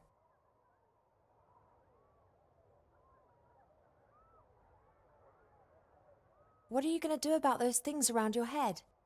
What can I do? I'm a journalist, not a mage. There aren't any mages left in this town. Van Buren has them all. Magic is the key to her power. Does she think that only a mage can stop her now? How convenient that the town's most inventive mage is underground and wanted for murder. Van Buren can't have gained power by legitimate methods. These lovely things around my head stop me from saying certain things. Like swearing? Oh, apparently, yes. Sybil Van Buren's power without anyone to do so. Censorship! That's what it is. Do you know what the worst thing about censorship is? I understand. I must go. Stay strong. You might find this useful if you want to take a look round the upper town. Thank you. Dolls, toy animals. There are puppies and pink dresses back there. And there's a painting of young minstrels. A remarkable range of goods. Candy floss, ice cream, chocolate, sweets. Maybe dentists are behind all this. Not a soul to be seen. Either everyone's hiding in their houses, or this place is a ghost town.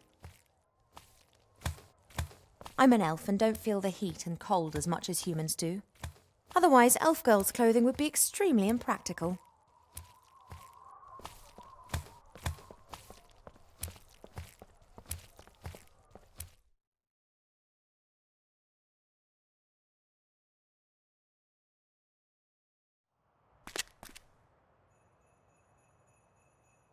A merchant stall. Maybe it belongs to one of those delightful fellows up there on the wall.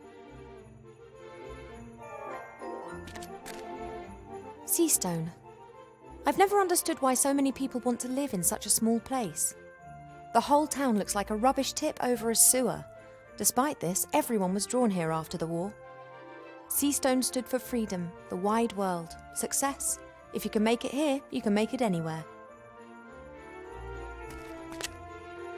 There's a surprisingly large padlock on this privy. Someone's really not keen to allow their fellow man access to a free bit of relief.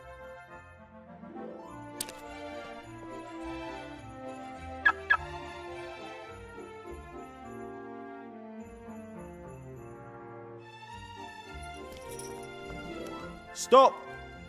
Papers, please.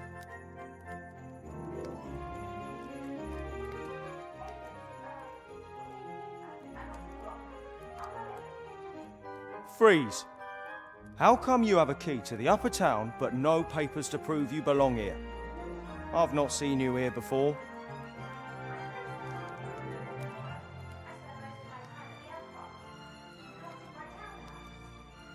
Ah, Princess Ivo.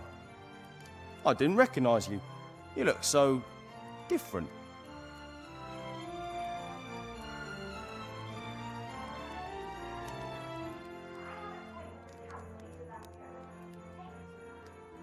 Are you sure? I mean, she didn't tell me.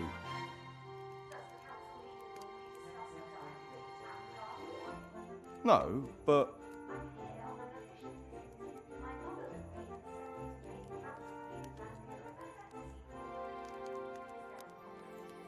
Of course not, Your Highness. This way, please.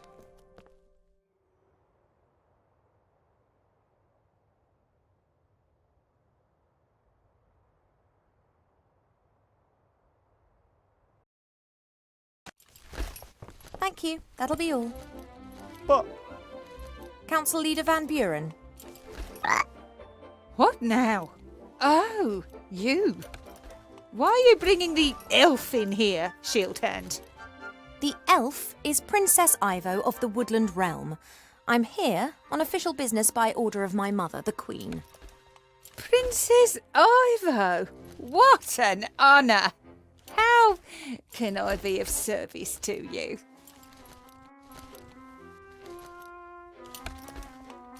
We received the sad news about the death of the Archmage. Yes, terrible business. Almost unbelievable. A powerful mage like Alistair simply murdered, just like that. The rats and that weather vane. They tricked him, my dear. But don't you worry. We're hunting them down. We're having every rat hole in the town sealed up. I know Wilbur Weathervane and Remy de Dumas. We're friends. What are you saying? Friends? With terrorists?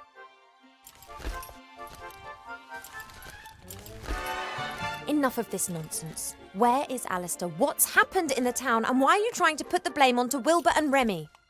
I was present when Weathervane murdered the Archmage. I saw it with my own eyes. Are you saying that I'm a liar? I'm the Queen's daughter on a diplomatic mission and I'm trying to make an assessment of the situation. Do you know how difficult it is to get hold of a fully trained hippogriff? It cost me a pot of gold. I will happily supply you with an IOU. Is that all? The last time I was here, the town was full of people. Yes, we have cleaned up. That encampment in front of the gates was unworthy of the town. I agree, but where are the refugees? Gone. And that's why the citizens of this town can live a decent, orderly life now. And what if someone doesn't want to live a decent, orderly life in a doll's house? They can leave the town. There's enough room out there. At the moment. At the moment? There is no crime in Seastone anymore. No beggars, no one breaking the rules. Wouldn't it be terrible if the rest of the world remained in a state of chaos, disorder and brutality? You can't impose your ideas onto all of humankind. They have to follow you of their own free will. Or not, as the case may be. That was how things used to be done. But now there are ways and means of ruling more efficiently. If that's your attitude, then I've heard enough. Goodbye. Wait! You're not about to go and fetch a certain artefact, are you, by any chance? Even if I knew where the artefact of divine fate was, I wouldn't use it. Oh, Alistair's girl. But you must see that I can't take any risks. Shield hand, put her in jail. What? But Lady Van Buren, she's an envoy of the Queen and her daughter. I will pay a visit to the woodland realm and explain from Queen to Queen. From democratically elected leader to Queen. This way, please, Princess. Come any closer and I'll box you.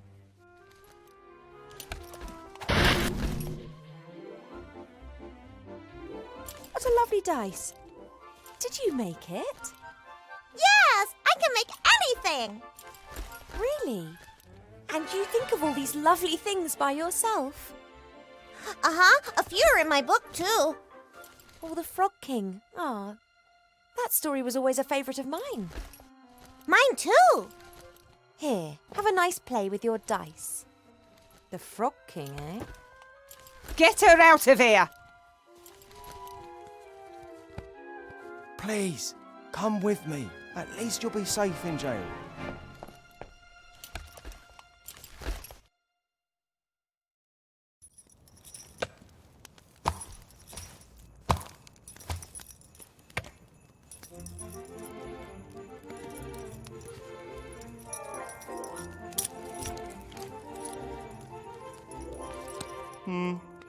No, that's not quite straight either. Try again.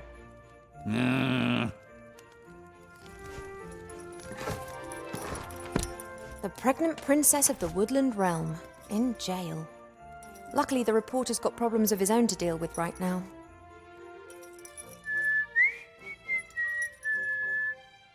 Hey, psst, you there.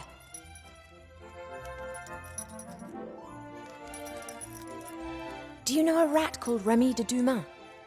You're Ivo, aren't you? Do we know one another? I followed Uncle Remy and hid while you were having all those banquets and receptions. You were there, and Wilbur, Captain Knight, and the Critter, and Archmage Alistair. It was all very festive. Can you fetch Wilbur or Remy so they can rescue me? I can rescue you. I'm in the Resistance. Yeah, of course, but perhaps your uncle... He's on a mission, but fortunately, there's a rat here who can help a princess in need.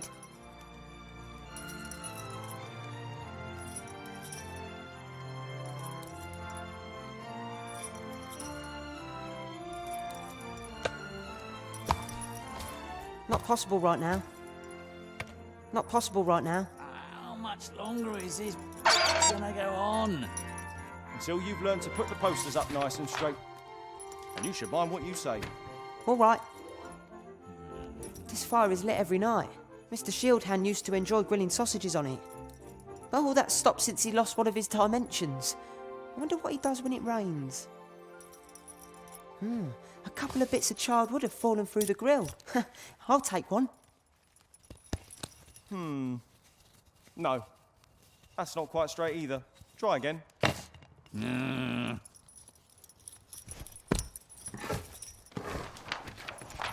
The symbol of the Resistance. That should be hanging up all over town.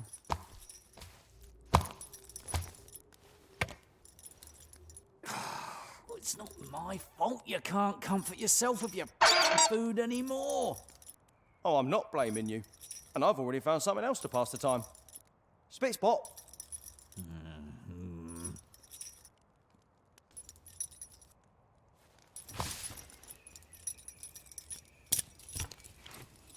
Time to turn Mr. Shieldhand into an advertising figurehead for No. the Resistance. That's not quite straight either.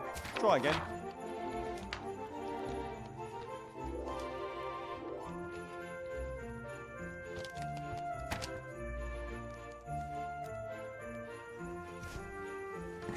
What the? What is it? Hey, Fox, is there something on my back? Can you see anything? Oh, yeah. I can see something, all right. What is it? Is there something stuck to me? Now, what would the council leader say if our very own town guard was making propaganda for the rebels? Propaganda? But I haven't... Don't worry. I'll get it off. It might sting a little bit. But no! Stop that Resistance sympathiser!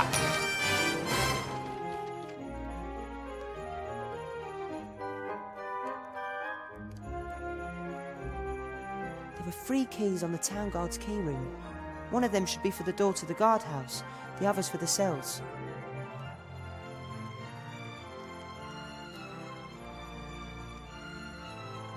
This is the second time I've had to rescue one of the big heroes of Avantasia.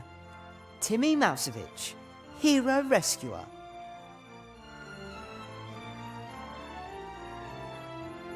Ivo, I've got the key. Really? Well done. Can you reach it? No, but I've got a blanket in here which I can rip into strips.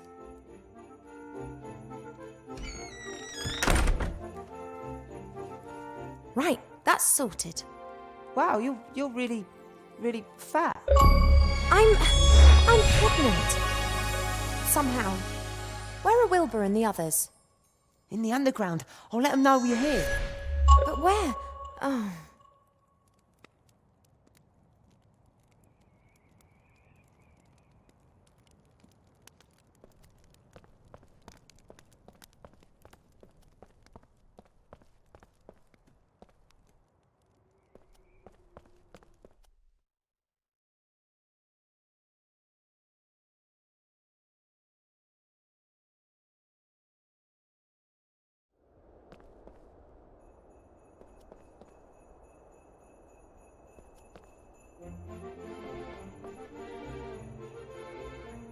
Presumably all these goods were delivered, or at least ordered, before Van Buren assumed power.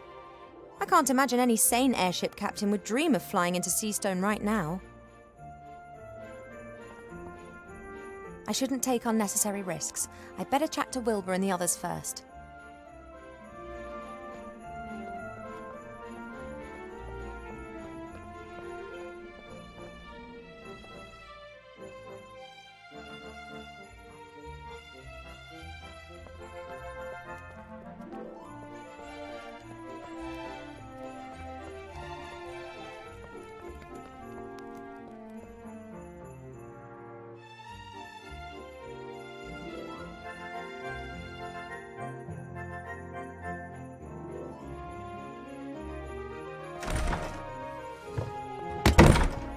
Huh? Oh, it's you. Working late, are we? A merchant's work is never done. Now, if you don't mind, I'm off on holiday. And these are tribbles that you're selling? Fresh off the press, so to speak. The management's efforts have optimized production decisively. Then one just needs to find someone who wants something like that. I'm working on that. In my opinion, every school kid in the land needs a magic slate like this.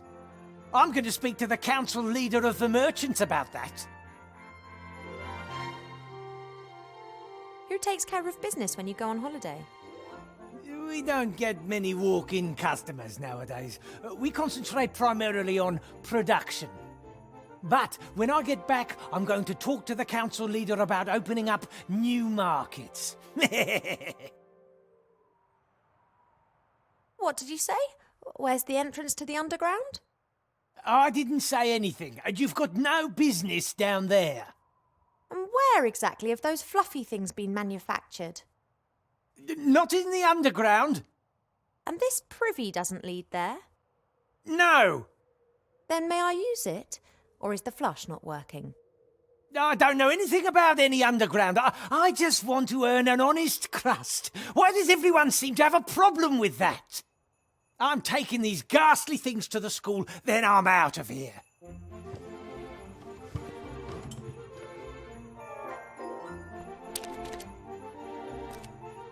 A great disguise for the secret entrance to the underground. No one would be keen to know where the things plopped into a privy would disappear to. And the merchant was in such a fluster that he forgot the padlock. Hello? Anybody there? Ivo! Is that you? Wilbur? What on earth have you been up to? Well, you see, it's like this.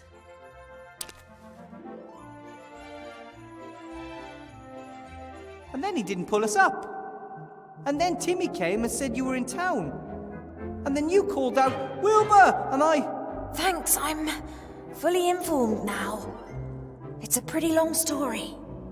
Yeah, but exciting too, right? And sometimes funny and a bit sad and... What's the next step? How are we going to change the Archmage back? So, actually, I wanted to, someone else should... Wilbur was going to run away. What? That's water under the bridge. We have problems to solve. Exactly. We can't simply leave the town to this dreadful Van Buren. And from what we know, it's likely that Munkus is sneaking around here as well.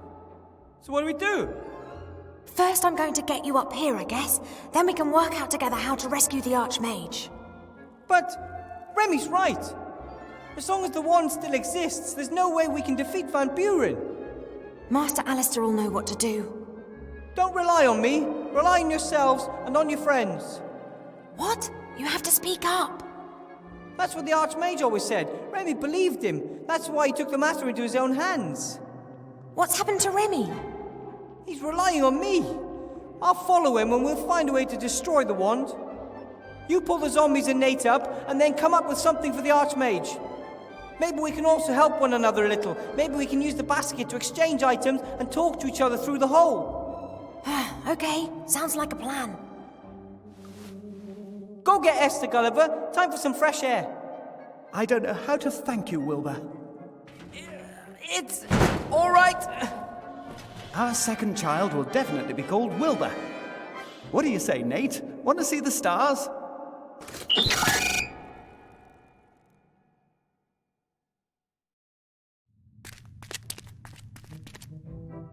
You wait here, Timmy. But I can help. You sure can. If you hear terrified screams coming from the hole, then think of something. You are going to find Uncle Remy, aren't you? Of course.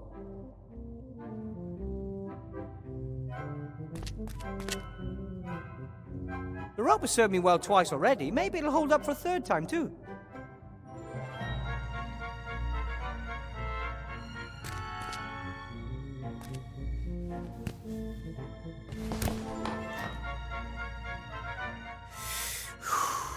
Okay.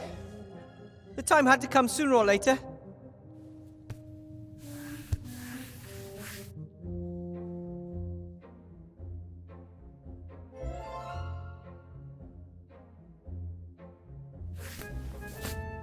Ah!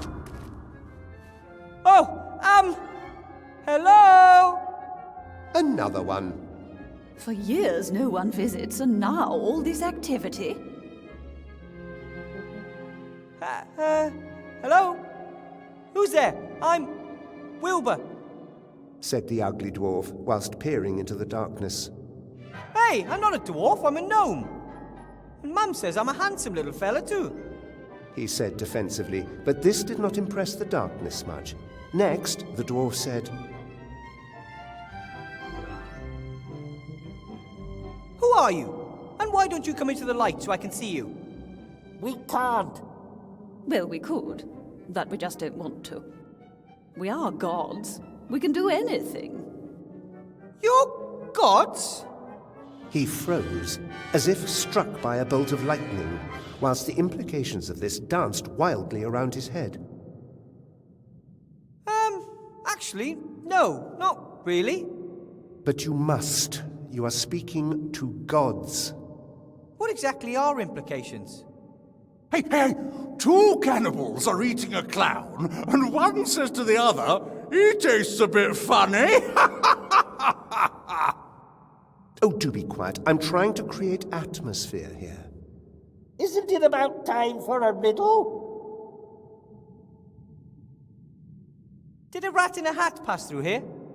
Asked the gnome in a brave voice. He, however, didn't know at this point that he would be leaving the caves without his friend. You know something about Remy? That's what one calls foreshadowing. It's a device used to keep the audience entertained. Showing something other than complete darkness might also be helpful. He's got to solve the riddle first. So what's with Remy? Was he here? Where did he go? Oh, I've got another one. One politician says to the other, I don't know why no one likes us. We don't do anything. And what exactly has that got to do with the story? Not that I have anything against creepy voices from the dark, but maybe we could have a little light here? Why is it dark? And what could you do to make it light? The young hero stood in a beam of light, surrounded by the deepest darkness, and the voices said, Two trolls look up into the night sky. One asks the other, what do you think? Is there life on the moon? And the other replies, well, of course! There's a light on, isn't there? Ugh. Fantastic. If you're gods, then can't you just say something like, let there be light, and it gets all bright in here? Two trolls are looking up into the night sky, and one says to the other, what do you think? Is there life on the moon? Not again. Of course we could create some light. Or it could simply just be light in this cave. Where's the challenge in that? Said the little dwarf, Why does everything always have to be so complicated? and stamped his foot on the ground. Say what? You have to stamp your foot on the ground. What kind of gods are you? Well, we are... Wait! He has to create light first. Thank you for the conversation. I'll look around a bit. Not without any light. Hey, two cannibals are eating a clown, and one says to the other, he tastes a bit funny.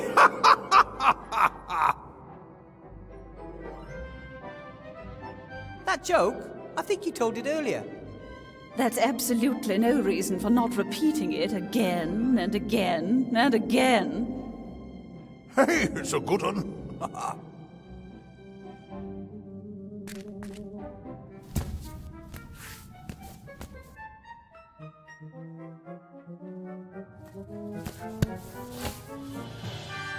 Up's even worse than down. Wilbur, have you found Uncle Remy? Not yet, but I'm working on it.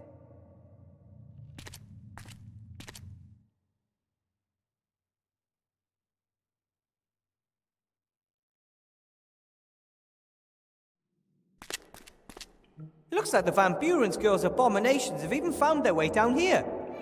Someone with taste couldn't bear to have this stuff around any longer and threw it away.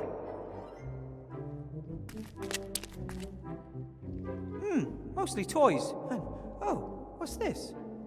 A hand mirror. I'm going to take it with me. Could come in handy somewhere.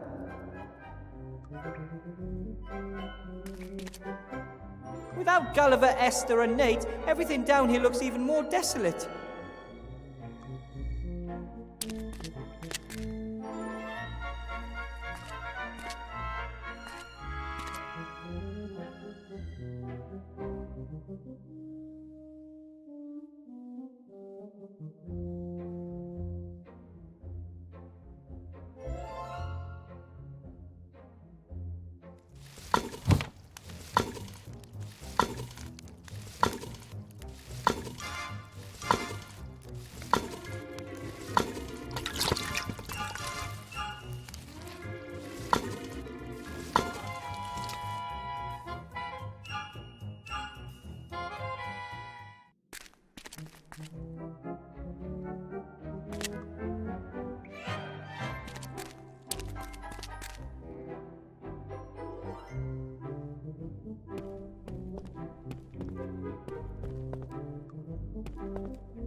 Ivo?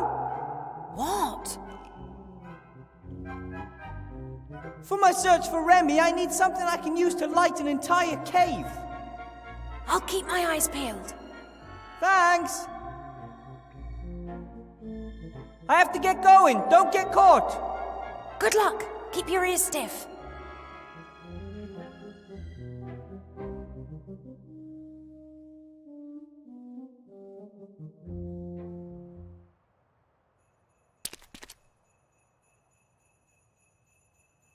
I get the impression they would go through thick and thin together. They simply belong together. I'm really envious of that. Hi, you two. Oh, hello. It's not safe for you here in Seastone. Not for anyone. I know, but where else can we go? Zombies and the undead aren't really welcome anywhere. People think that we eat their brains. But to be honest, they really don't taste of anything. Ew. Well, perhaps you'd be better off in the wildlands. There are loads of people like you there. Why do we have to go? Just because other people have a problem with us? That's not fair. Wilbur talked about the machine that you built together. Maybe you can bring it up here and build slates for yourself when everything's returned to normal. I don't think so. Only Bill knows where to get the intelligent stone. And he'd claim I've stolen his idea. He can afford ghouls. Worse, lawyers. Anyway, where am I going to get the gold? Who would even lend me a copper piece? Don't give up, Sunshine. Small setbacks are a part of death. Esther's right. Those who fight may lose, but those who don't fight have lost already. Says the young, pretty and rich elf princess. I've not had the pleasure of making your acquaintance yet. My name's Ivo. Welcome to Seastone. My name is Gulliver. This is my enchanting lotus blossom, Esther. Our son down there with the ogre is called Nate. Nate? Nate, yes. Named after a true hero and good friend. It was down to him that Esther and I got together back then in the wildlands. I've got to go now. Bye, you two. Bye. Bye.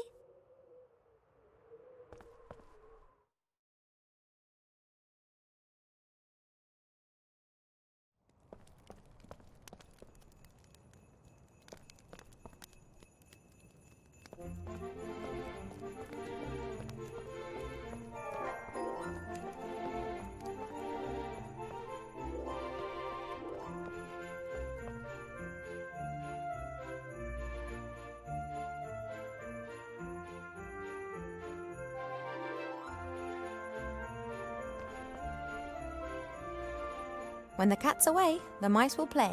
Let's go in.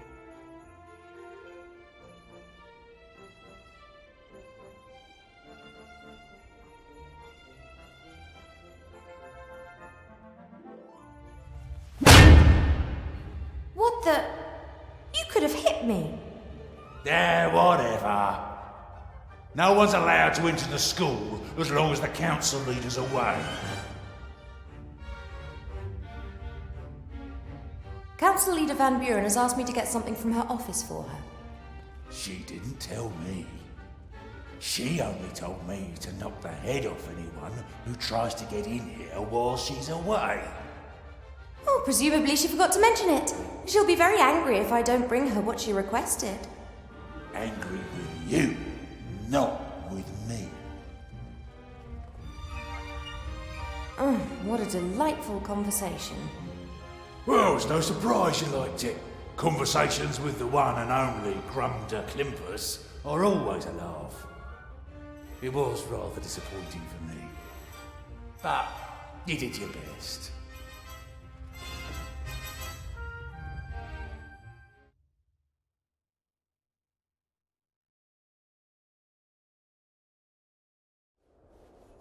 I can't risk starting a fight with the troll. Yeah, I could get past him, but he might follow me and wake up half the town in the process. Annoyingly, I can't trick him either. He's just too stupid for that.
Seastone's a harbour town. It's pretty rough. That shop's asked.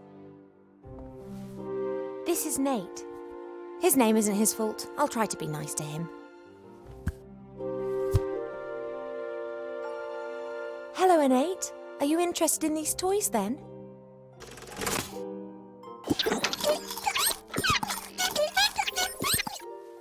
He says, finally I know where all the rubbish comes from. You can understand him. It's quite obvious what he thinks of this junk. I think he says one could also build something useful out of all this. He's an inventor.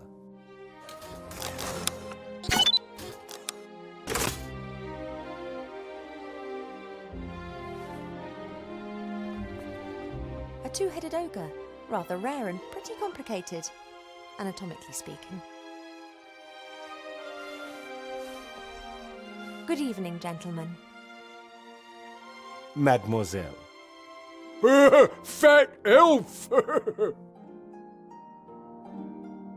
My name is Ivo, and you are? Not Princess Ivo from the Woodland Realm. Yep, that's me. It's an honor, Your Highness. Although, considering the current situation, perhaps you shouldn't tell everyone who you are. Nice shop, but a bit unusual. Candy floss, puppies, chocolate, baby dolls. It's dreadful. We had such a lovely inn. Subdued lighting, smoky air, and lots of alcohol. And now...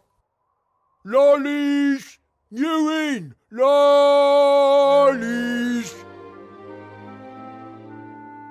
A whole building has been transformed permanently. A little girl shouldn't have the power to do that. How does she do it? I, don't know what you mean. Are you expiring? You what? Blout should tell council leader if people expire. You're spying for the council leader? Blout's afraid the merchant council leader's daughter might turn him into a little girl with pigtails if he doesn't cooperate with her mother. We shouldn't give away that daughter does magic. You're expiring. No, Blout, we're not. Then that's okay. Sloth? Yes, Blout. What is expiring?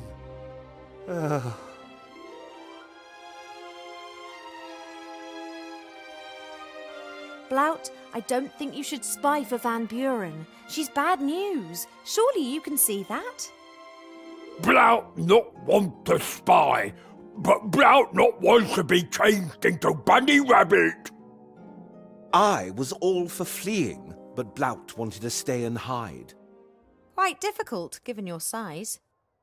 Blout bought disguise. No one recognised Blout. Maybe not, but what about me?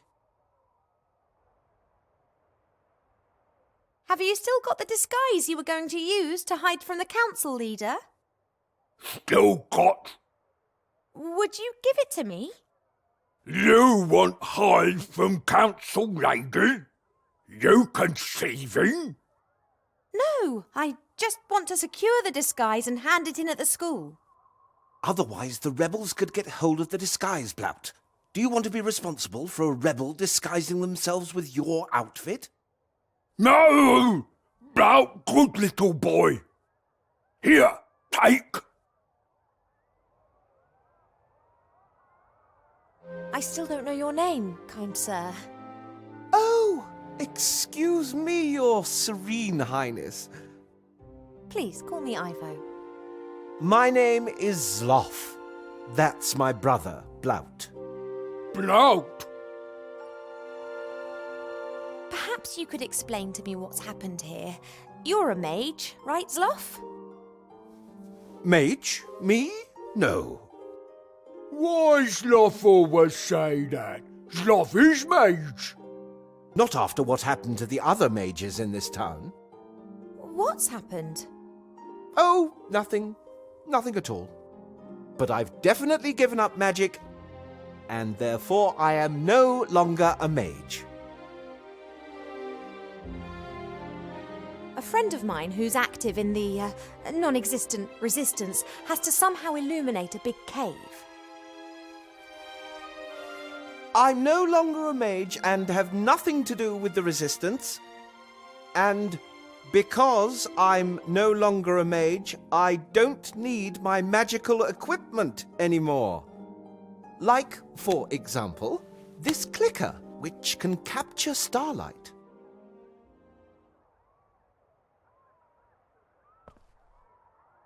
Good job that you aren't a mage anymore. Now I can give this thing to my friend, who's not on a wanted list and who's also not in the resistance, which also doesn't even exist. Why talk so strange? Something not right here. You're much too suspicious, dear Blout. Thanks for the chat. You were like a beacon of light in the darkness of night, Princess.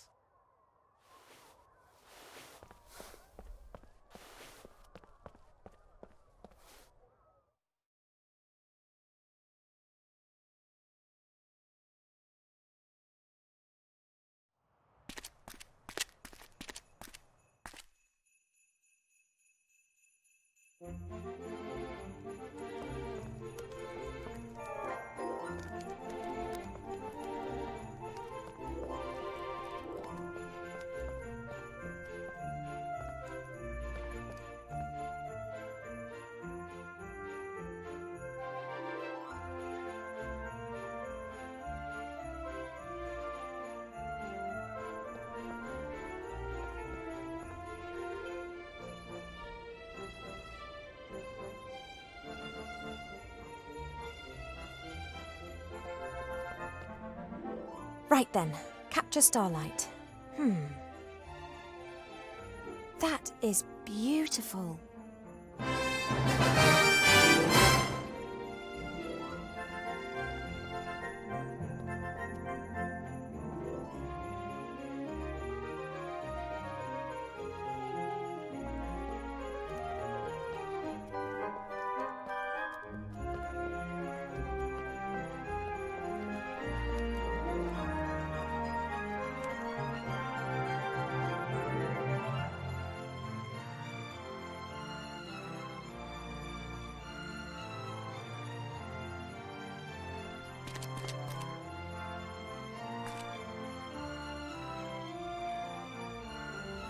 Wilbur? Yes? I've captured a bit of starlight for you. That should make your light problems a thing of the past. Really? Wow! I'm going to send the clicker down in the basket. You must wait until you're in the dark cave before you set the starlight free. Got it! There's a fully grown troll with an axe in the entrance hall of the school, and he won't let me into the staff room. Is there another way into the school? If we had some fireplace travel powder, you could get into the staff room through the fireplace. Fireplace? I'm sure there isn't a fireplace in there. Presumably it's now a doll's house or something. Maybe the fireplace in the library's still okay. Worth a try. Just missing the powder now. It's on the headmaster's desk. Which brings us back to the start of our problem. Yep, that's about the size of it. That's all for now. See you later.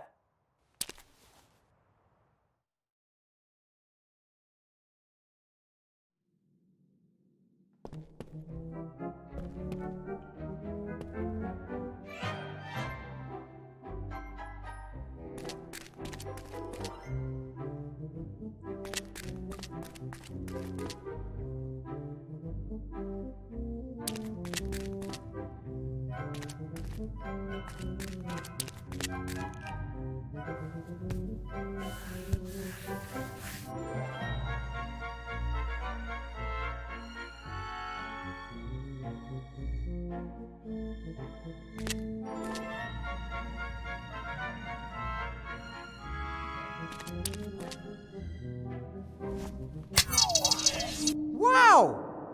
Oh, that's bright. I can see. By God, you got old. You're only statues.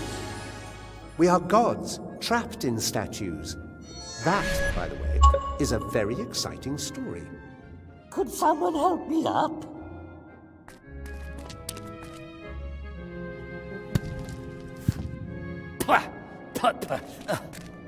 Thank you. Hey, all this light reminds me of a joke. Two trolls look up into the night sky. One asks the other, "What do you think? Is there life on the moon?"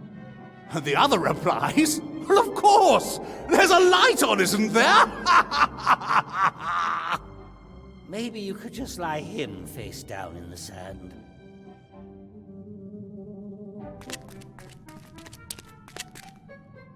So you're gods in statues? Did someone imprison you?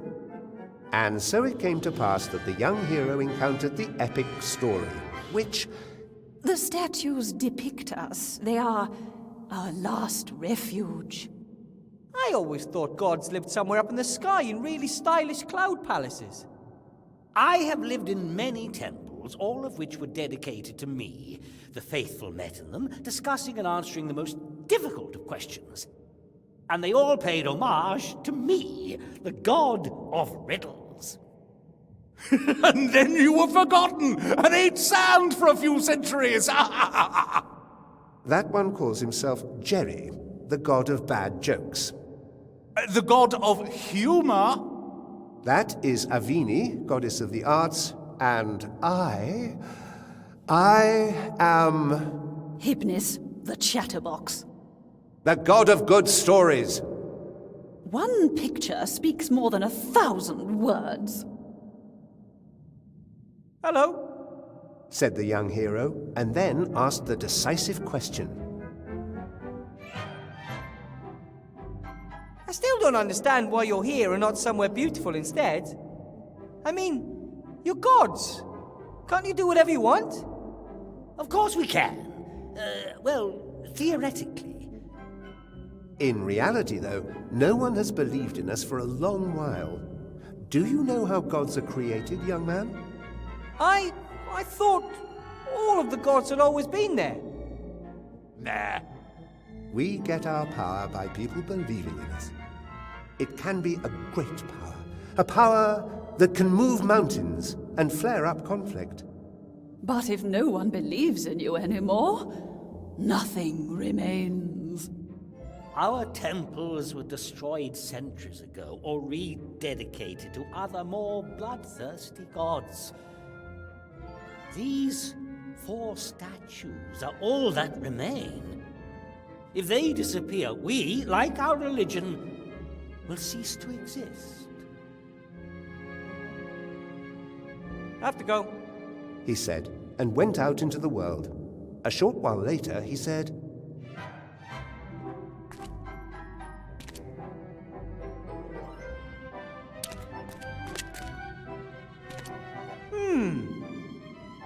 What's up with this creepily decorated alcove? Is there a statue missing here? I wouldn't say missing. Where there is light, there is shade. Where there is good, there must also be evil. The Nameless One was probably the most powerful amongst us. Whenever anyone did anything evil, people believed that it was his fault. Oh, and because everyone believed in him? He became more and more powerful. It was simple for everyone. They could blame all their bad deeds on him. Where is he now? They banished him to the dungeon dimension. It's probably the greatest story of all time. That will be told another time. He was banished, and many small gods were put in his place. Murphy, the god of stupid coincidences. Monday, the god of bad moods. Alki, the god of drunkenness. Hundreds, thousands of little gods that people could blame when they did something bad or stupid.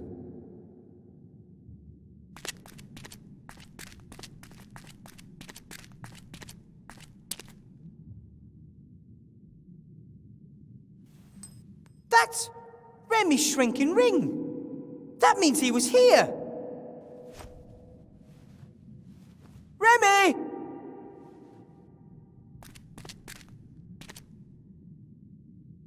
An island in the lake with the ruins of the creepiest temple I've ever seen. This lake looks weird. The water is so dark and somehow wrong.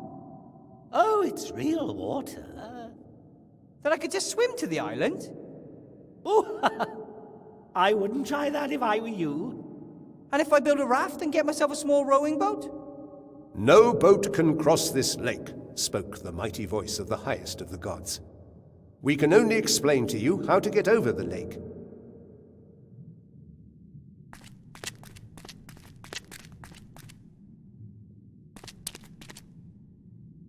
Hi. Hello, my young friend. I think my friend Remy's on the island over there. How can I cross to it? Now, it's quite simple. No, it isn't. First, he's got to answer some riddles. Oh, we've already done with the light. Can't we simply get on with the story now? Previously, people honored us, gave us offerings, erected temples. I can't build you a temple. No, but you can honor us, so that we will bestow our favor upon you. You are, awesome. How pitiful. You must give each of us an offering, or fulfill for each of us one wish. Or something like that. Yes, and only when you've won over 3 of us will we reveal how you can cross the dark water safely. People, gods, whatever you are, this isn't a game. Remy may be in danger. When he is in the temple of the Nameless One? For sure. Another reason for you to hurry. Chop chop, mortal. Win our favor. I have to go. Go forth and create something. Hello, said the young hero, and then asked the decisive question.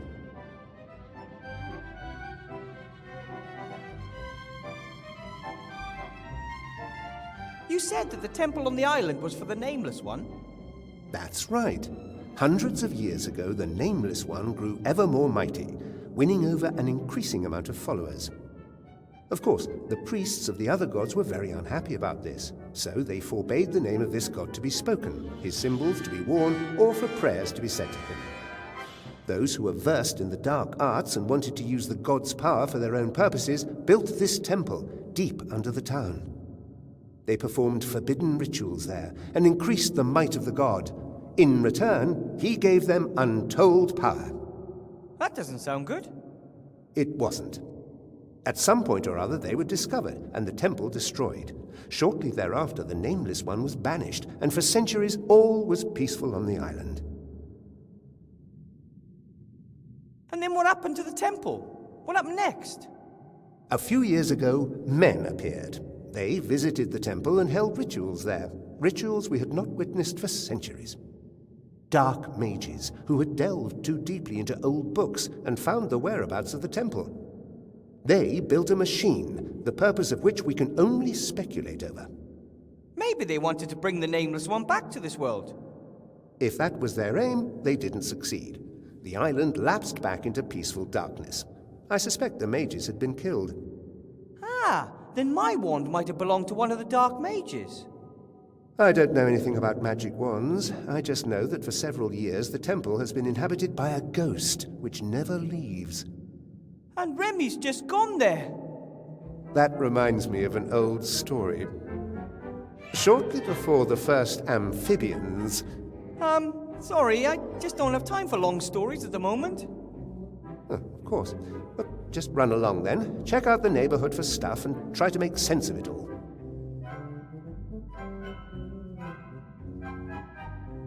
I've always liked stories, especially the story of the Knight Ni as he rode out to slay the evil dragon. Yes, one of my finest. You wrote the Knight Ni story? I wrote all stories, so to speak. Boy falls in love with girl, hooker with a heart, happy ending, all my inventions. Everything since is just variations on a theme, really. Wow! I also invented the words and, wide, and jam, as well as the letters E, Q, and L. Oh, and the Oxford comma. The last has, however, not been accepted by the majority. What do you want me to do? Nothing. My vote would be to get the story moving again. We agreed that he has to complete a task for each of us. But you don't know what happens on the island. It will be very exciting and very emotional. Oscar-worthy. What's happening on the island? Down here, riddles must be solved if you want to get any further. Just like in the good old days. Okay then. A task. Tell me a story. That's hardly a suitable task. Storytelling is not easy. It has to be a creative, exciting story that meets my exacting standards. Come on, gnome. Think up a story to knock us off our feet.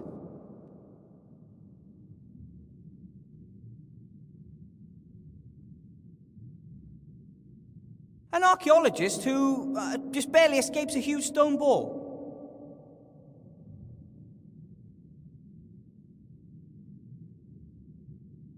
He receives an unexpected visit from 13 dwarves. Aha! Gripping storyline, exciting characters. The first act is complete. What are the further developments and climax going to be?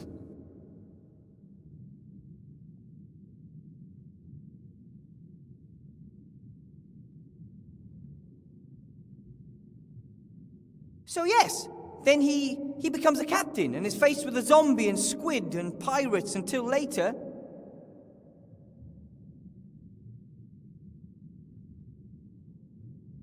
He crosses the streams with his friends and so can defeat the ghosts. And then the twist.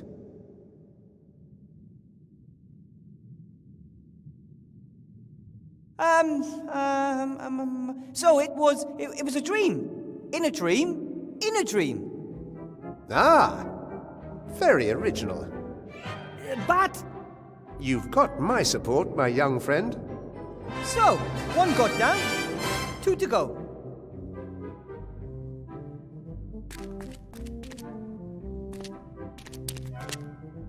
Good day. Do you wish me a good day? Or mean that it is a good day whether I want it or not? Or that you feel good this day? Or that it is a day to be good on. If you're the god of puzzles, I have a serious bone to pick with you. Why? Why does everything have to be so complicated? An unlocked chest? Someone who just helps? For free? Is that too much to ask for? Nothing worth having in this world simply falls into your lap. Yes, but chess puzzles to open doors? Complicated machines in submerged temples, machines that must have been completely pointless when the temples were still in operation. I agree. This is all just a distraction from the story. I don't know what the problem is. Doing a little dance to create a flash of lightning? That's brilliant. I guess the only way to gain your favour is by performing a strange set of tasks. No tasks. Riddles. That's all that matters to me. If you ask me a question I can't answer, you win my favour. That sounds familiar. My first riddle for you goes like this. What has roots nobody can see, towers beyond the tallest tree, never grows to get this high, but reaches up towards the sky? Roots that nobody sees, higher than a tree, but never growing. A mountain. Could be a mountain. It is a mountain. Well done. Now it's your turn. Ask me a question. If I can't answer it, you have won my favor. What is the sound of a falling tree felled with a herring while no one was listening? Spalakaka. I don't think that's correct. Of course, I am the god of riddles. I'm absolutely all-knowing. But... My turn. 30 white horses on a red hill. First they champ, then they stamp, then they stand still. 30 white on a red hill. Teeth? Teeth! Well, I never. That's correct. Clever little fellow. Your turn.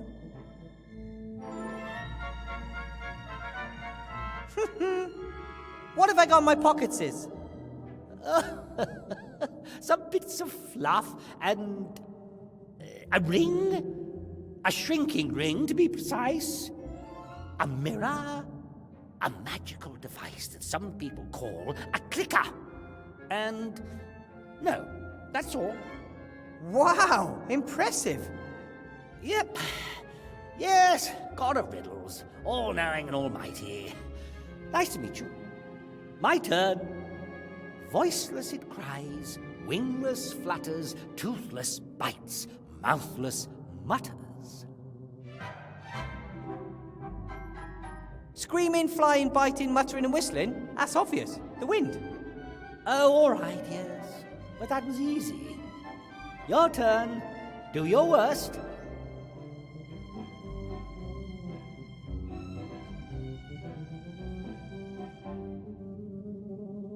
What is the answer to the question of life, the universe, and everything? 41.5. Are you absolutely sure? Of course, I am the god of riddles. I'm absolutely all-knowing. Others may get their sums wrong, not I. But... My turn. Something that consumes us all, from the mighty to the small, eats into iron and grinds down stone, dulls every sword, breaks every throne, defeats kings, turns their castles to dust, waits for no man, for pass it must. You mean time, right? Nothing can hide from it, neither trees, nor birds, nor kings. Not even the gods. Everything has its time, and all things must pass. Correct answer. Your turn. If you're all-knowing and all-powerful, can you think of a question that is so difficult that even you can't answer it? Of course. I can do anything. But if you're all-knowing, you would know the answer to every question. Of course I know. Here's the deal. You give me your favour, and we'll just drop the troublesome topic of omniscience completely. With that, the actual task which I set, without your knowledge, has been mastered. You have won my favour, pedantic mortal. And that's 2 gods in the bag. Yoo-hoo! Oh, young friend, would you like to hear a joke? The god of humour! Wow! Sounds like you'd have a lot to laugh about. Oh, of course! It'd be a sorry state of affairs if I didn't. It is really bad if one constantly has to hear the same joke told time and time and time again. Oh, you just haven't got a sense of humour. Listen. One politician says to the other, or do you know the one? Yes, we know it. Party poopers. As you're in such a good mood, you'll help me get to the island, right? Oh, comedians always have a dark side. It's not easy making everyone else laugh. And what do you know about that? I am the god of humour. I invented badumtus. Yes, only so that people will know when they have to laugh. Oh, yeah? 2 cannibals are eating a clown. Eh? Ha! Ha ha! You see? It's a tough business making people roll in the aisles. You lot just don't realise that because you've never tried it yourself. Hey, that's it! That's the task I'll set you, mortal! Make me laugh! You want me to tell you a joke? One that's so funny, it makes my stomach ache with laughter. Oh, it'll have to be a right royal rib tickler.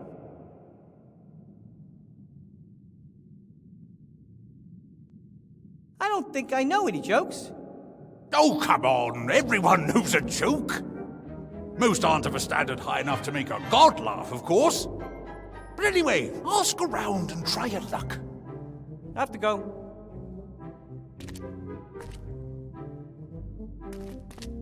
Hi. Hello, my young friend. The arts? Is that like when you make a face out of macaroni and glue it to some paper? Art is everywhere. There is nothing in this world that isn't art. That's why I'm the most important goddess here. The world consists of stories. Now you both know the world would be terribly dull without a good laugh. Every time a painter picks up his brush, a sculptor his chisel, or a bard his lute, they are singing my praises. The painters and sculptors sing too. Leave it, Gnome. She's not so good with words. And what do I have to do to gain your favour? Well, you don't appear to have a cup of wine on you. Can you dance? Of course.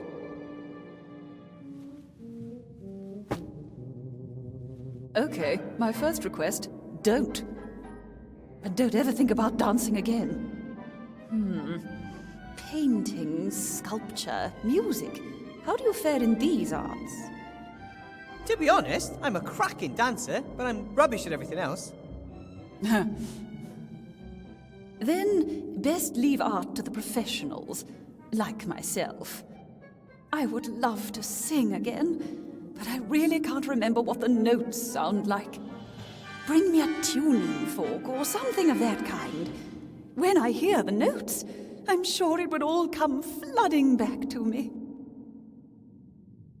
I have to go. Go forth and create something.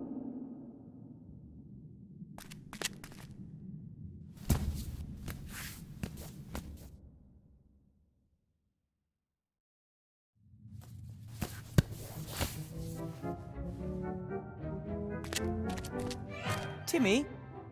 Yeah? Do you know any good jokes, Timmy? Is this really an appropriate time for jokes? I need a good joke to get your uncle out of the temple. It's a long story. I've kinda got one. What do us rats like playing most? Hide and squeak. Not bad. It's not funny, because it's true. I've got to get back. You can do it.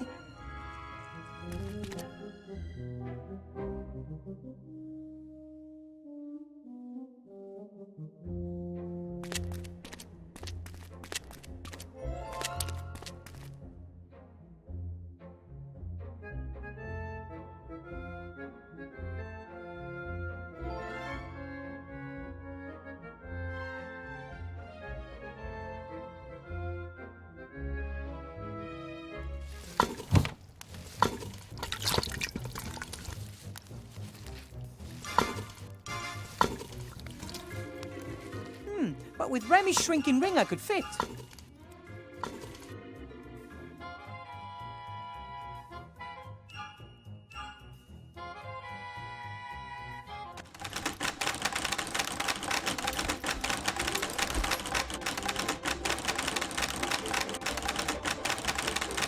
A lot of the stuff here is made out of this smooth, shiny material. I don't know what it is, but I do know I find it kind of eerie. I wouldn't want to run into this doll in the dark. The doll has a ring on its back. I wonder if you... Love me. Not again. I've done a poo-poo. Shall we sing a song?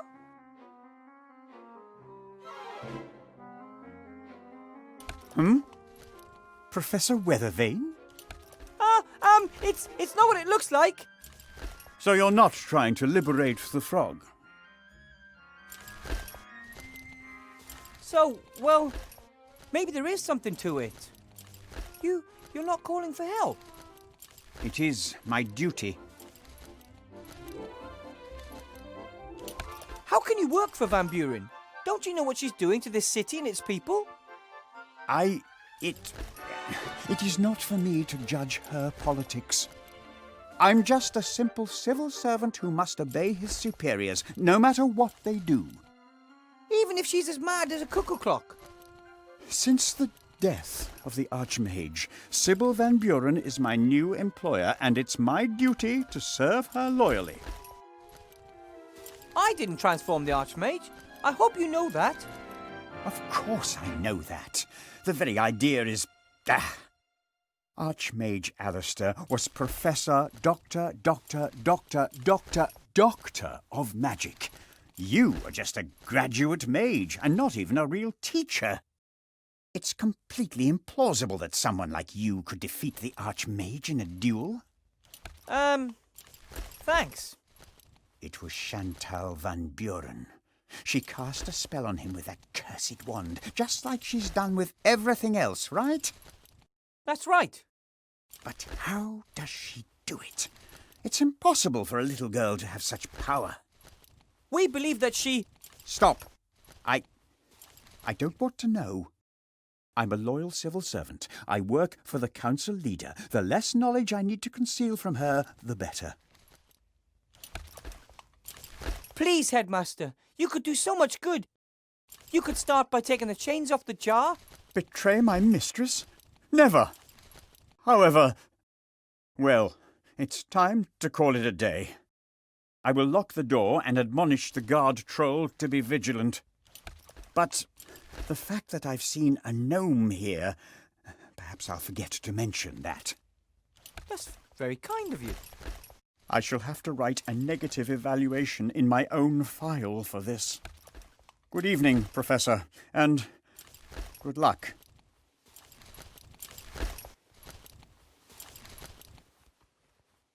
Lock yourself. No one is to get into the office, you hear? Whew, that could have backfired badly. Being rat-sized isn't all it's cracked up to be.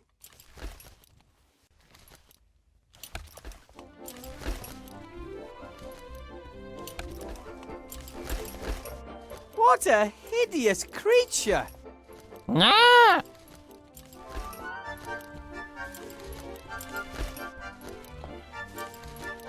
If I have to.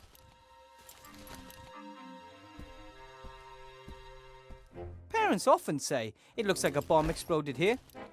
Usually it's just an exaggeration, but here it might actually be the case.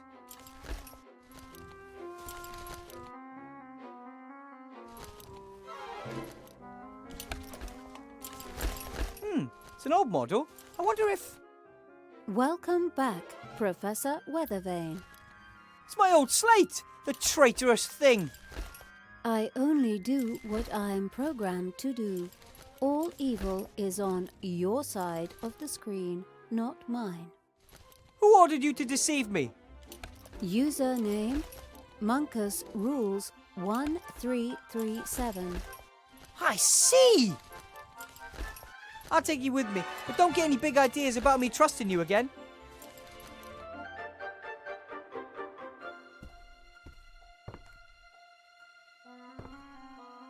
Pretty thick chains, and I suspect Van Buren enchanted them to protect them against an open spell. We'll get you out of there, Archmage Alistair. We just have to find a way to get rid of the chains.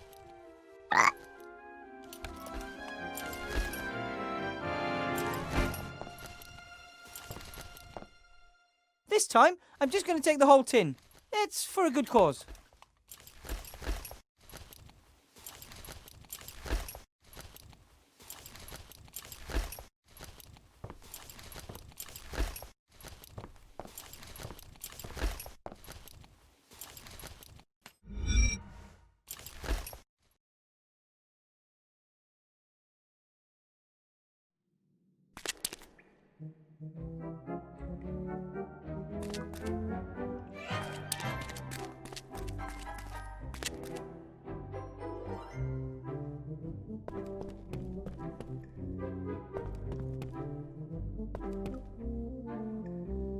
Ivo?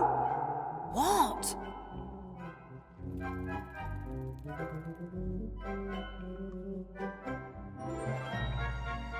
Do you know any good jokes, Ivo? Are you kidding me? Is that, are you kidding me, of course I know good jokes, or are you kidding me, how should I know any good jokes? Are you pulling my leg? Why, in the name of all the gods, do you want me to tell you a joke? Funny you should mention gods. They are involved. One in particular. Could you please just ask around?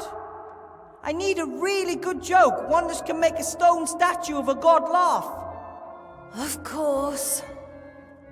Thanks. I have the magic slate, Ivo. It will get you into the staff room. Just put it in the basket.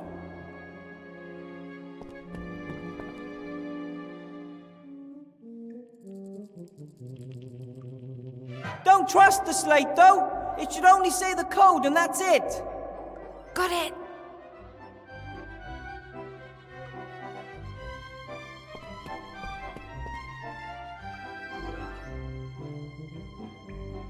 I have a doll for you.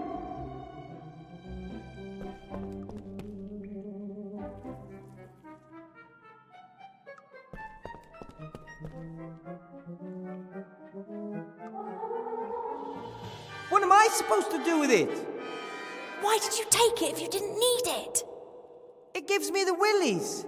So I thought to myself, you'd better take it with you. That makes no sense at all. Do you, want it or not? All right.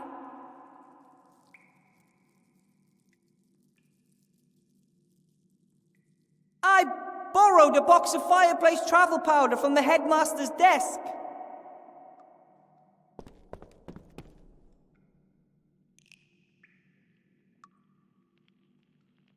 Brilliant. I can really do with that.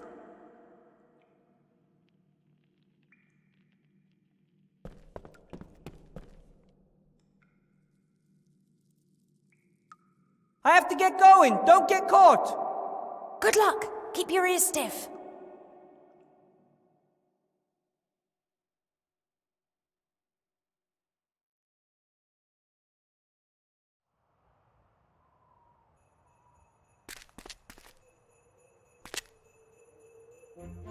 Hi, you two. Oh, hello.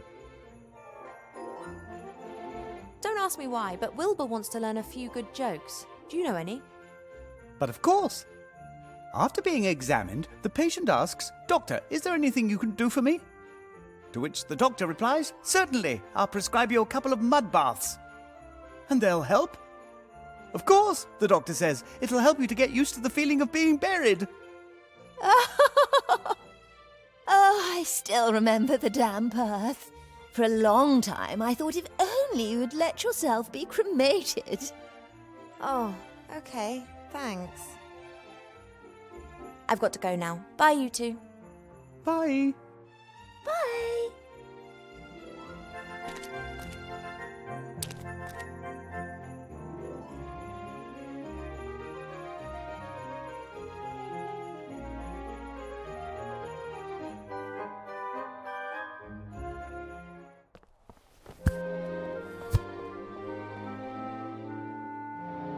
Hello, Sloth. Blout. Ah, Princess Ivo.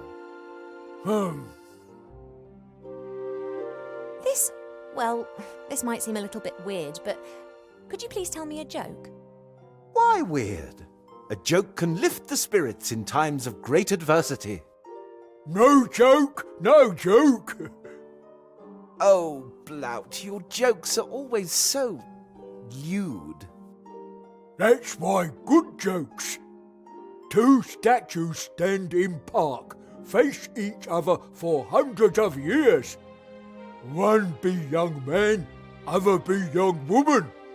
Both is naked. Here we go again. Then God appear. He says, I grant you biggest wish. Both can leave plinth for 1 hour. Both disappear in bushes, rustling, whispering, giggling. Man pants, 10 minutes left. She reply, okay, now you hold pigeon and I sit on it.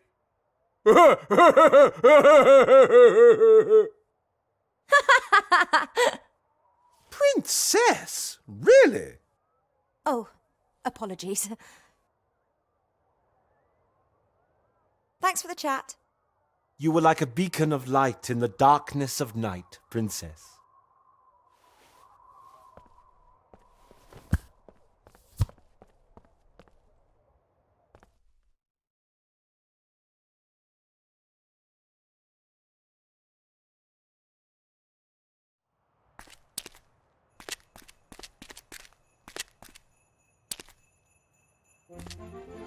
Wilbur?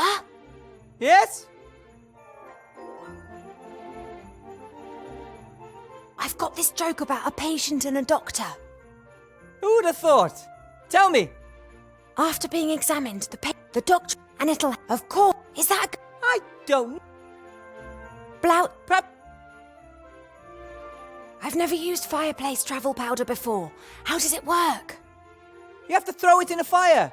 And then you walk into the flames and concentrate hard on the symbols of the fireplace in which you want to come out. Aha. And those are?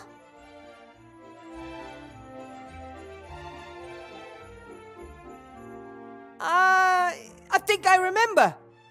They were...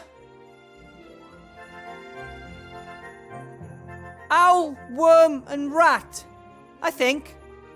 You think? I'm pretty sure.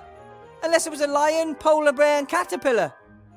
At least it wasn't eagle, mole, and penguin. Or was it? All right, I'll give it a go. That's all for now. See you later.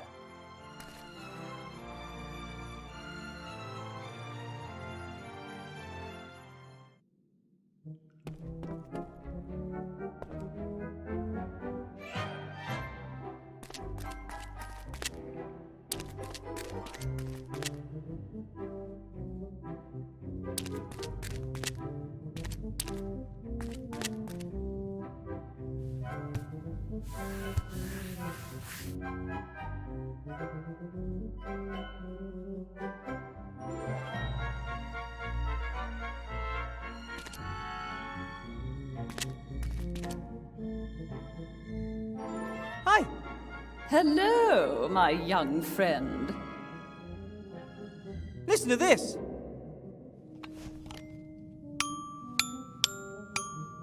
Oh, the music. Notes, semi-quavers, vibrato. It's all coming back to me. Not bad, eh? I'm a natural. Oh, oh, aha! That's it. I thank you, mortal. I'm going to practice every day so that I don't forget the notes again. Oh, great. Unless I counted wrong, I've now done 3 of you a favour. So, how do I cross the water? Walk. Ha ha! You might be able to walk on water, but I can't. And what about ice? Ice? Haven't you noticed how cold it is here?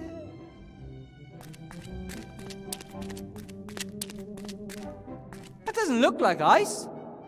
So? And you couldn't have just told me that?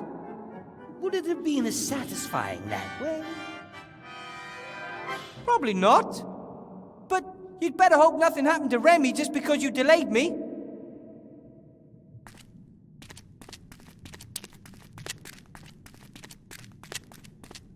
Yoo-hoo.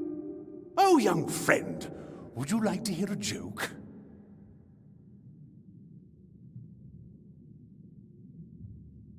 I know a joke with statues and gods. I'm sure you like it. Oh, that sounds good.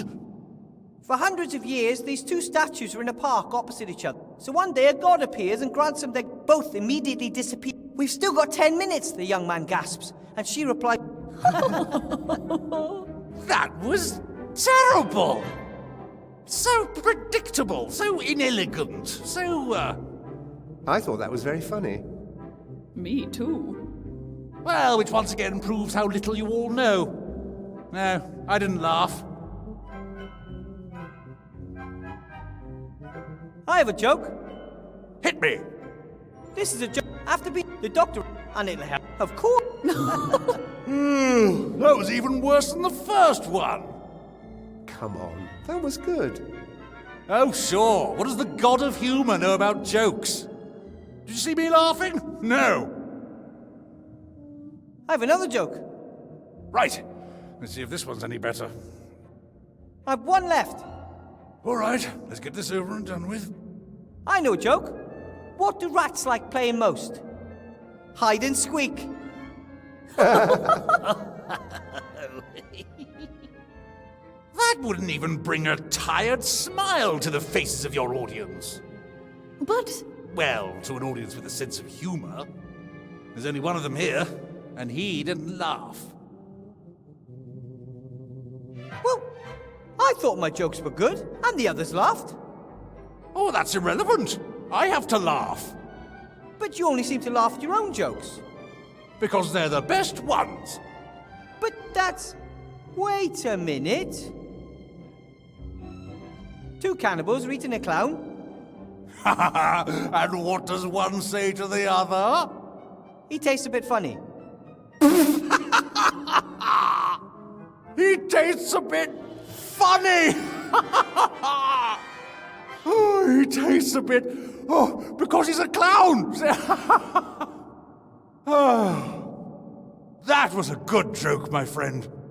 You made me laugh. Oh, so now I'll aid you, mortal. Now, I've even done all 4 of you a favour, even though you weren't very helpful. The mark of a true hero is always to do more than he needs to, and to help everyone that he is able to help. We should reward him. Could you bring Remy here? Or transform the Archmage back? It wouldn't make for a particularly good story if a god suddenly intervenes and solves all the problems. But it would be funny. Bang! Story over! We want to present you with a laurel wreath of Hybnis. Hey, we don't want to do that. Well, I think that's a good idea. Me too. Take it, Wilbur, and wear it with pride. It is a sign you are a friend of the gods. Thanks. Very well, but look after it.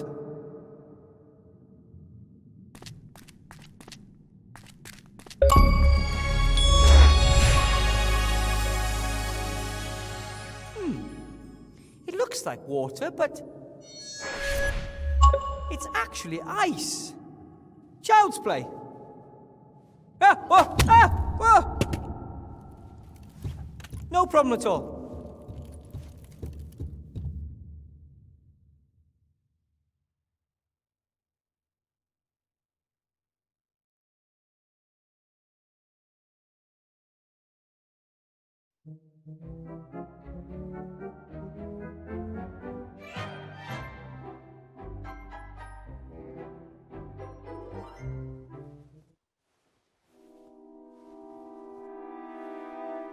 Remy! No, Wilbur. It's a trap.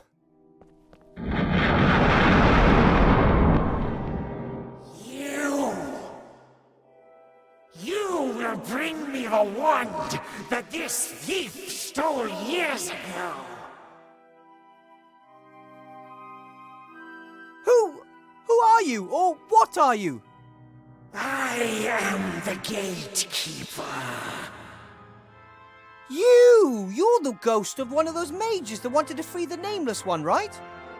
The Nameless One must never be allowed to enter this world. No? I mean, you're so right. Neither I nor Remy want that, so why are you fighting us? He stole the wand. The wand is the key.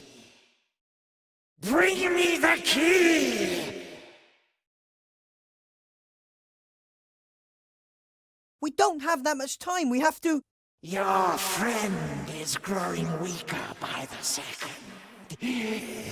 Bring me the wand, or he will die. But we can't! Ah! All right! I'll think of something, Remy. I know you will, Wilbur.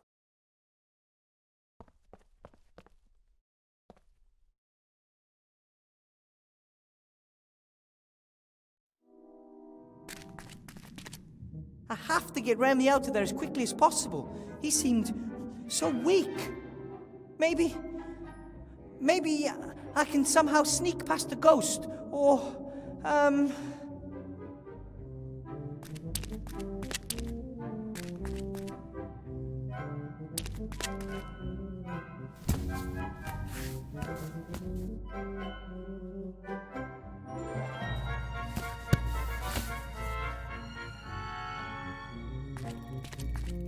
Timmy? Yeah? I'm still looking for your uncle. Don't worry, I'm sure you'll find him soon. Yeah, sure. If he knew his uncle was caught in a trap and badly injured, he'd be sick with worry. Or worse, he could march straight to the temple himself.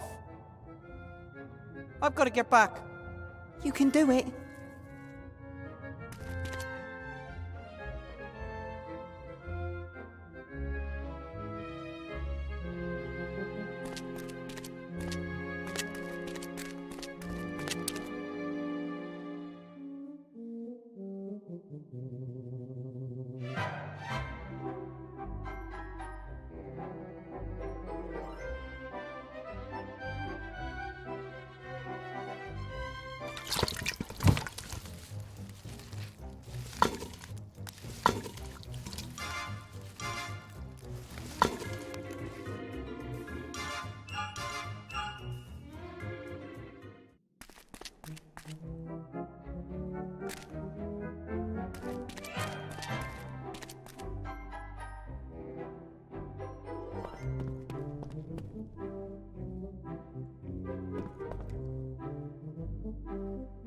Ivo? What? I found Remy in the temple. He's caught in a trap. Is he okay? I couldn't get through. A terrifying ghost is guarding him. And he really doesn't look good, Ivo. We have to get him up here. Then I can take a look at his wounds. But we have to get past the ghost. Can't you cast a spell over it? You must know that. I never looked into that. I always thought that was too scary. Oh, I'll see what I can do. Yeah, do that.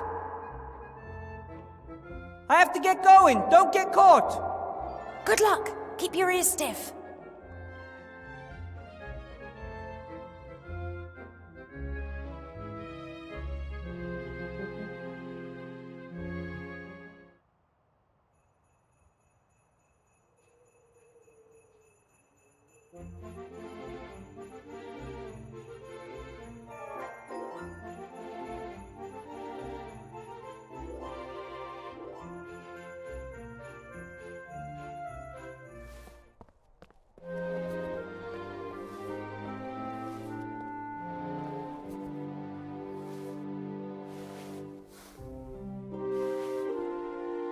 Right then, bit of powder into the fire. Am I thinking of the right symbols?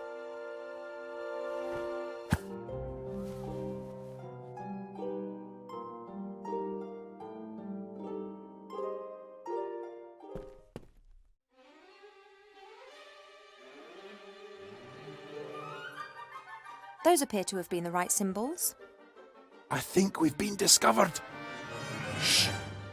Hello? I'm not going to harm you. Wilbur told me of this library. Wilbur? Is he well? He disappeared suddenly. He had to go underground. Supernatural forces now have the say in the school. Ach, we know that. We looked through a crack in the door and saw that terrible woman and her daughter.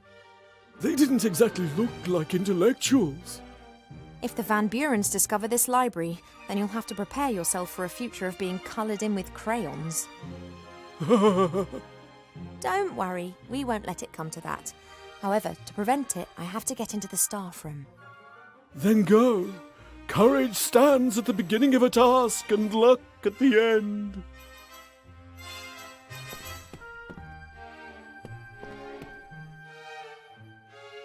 It's a good thing the library can disguise itself. Riots and revolutions are all too often accompanied by burning books. Why is there a fire here? Did you light it? No, that was Wilbur. But that must have been days ago. We thought it was strange too. Aye, Wilbur must be a mighty spellcaster if a fire he conjured up burns for so long. A mighty spell, maybe. But from Wilbur? Unlikely. I've never been a big fan of hanging dead animals on the wall or laying them out on the floor. I'd much prefer them running around in a wood. The workplace of a bookbinder, I think. I can practically still smell the troll snot. Ugh.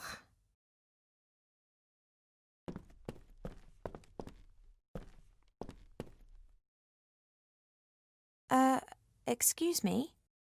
How can we help you, O friend of the friend of books?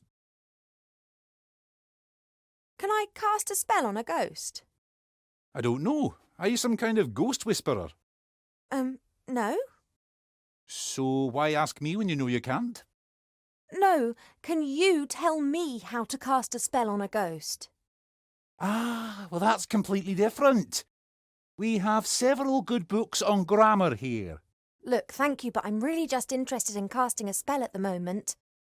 I know all about that. Excellent. So how do I do it? To be precise, I need to trap or render the ghost incapable of movement. I think what you need is a magic circle. That's a symbol that you draw onto the ground. Ghosts are incapable of leaving this kind of circle, at least not for a while. Sounds good. Do these symbols get drawn with blood or salt or something of that sort? Actually, most people use chalk. But I'm sure you could use blood as well if that's what you're really into. It's not really important how the symbols get onto the ground. It's a square with a circle over it that has to have exactly the same surface area, and a right-angled triangle must be placed into the circle. Sounds like something out of a mathematics book. Ha! Mathematics. This is about science, not some kind of hocus-pocus. Oi! I heard that! What was that about the magic circle again? One has to draw a symbol under the ghost.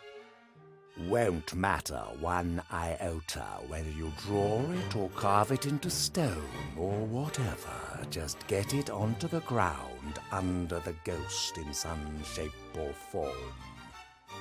As long as the ghost finds itself over a square with a circle and a triangle, it will be trapped. Okay, got it. I have to go. Bonne chance! What's that wonderful saying? Better to be an ignorant traveller than to be wise and to sit at home. Wait a minute. She is travelling and we are sitting here. Right then, very carefully.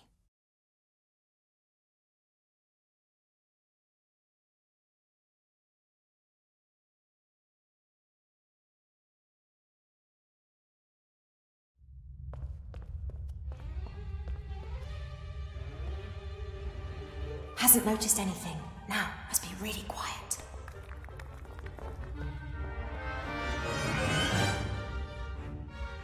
As long as Van Buren or the headmaster haven't changed the code, I should be able to get through the door with it. The problem, however, is the troll. He'll hear the slate saying the code.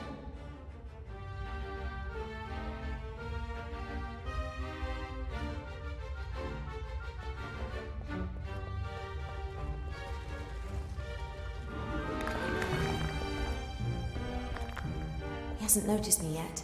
As long as I'm quiet, the situation's unlikely to change.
No entry!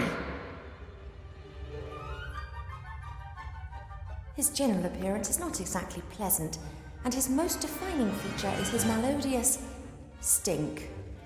Think you're something special because you know all these long words, eh?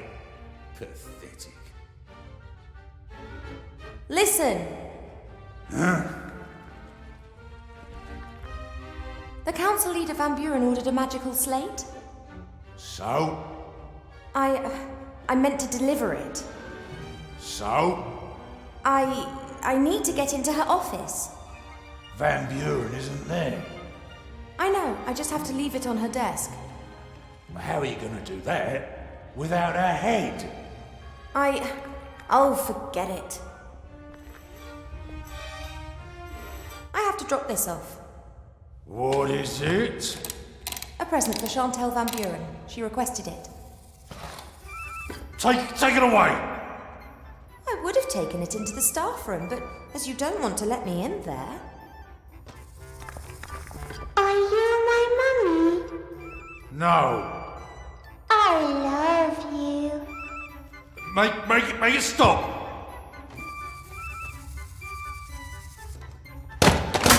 Shall we sing a song?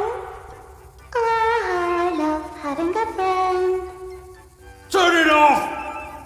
Oh, she'll stop of her own accord in a few days' time. I need potty. I'll smash it! And what would the little Chantal say about you destroying her new toy? You know, Chantal. the Queen of Pink and Fluffy.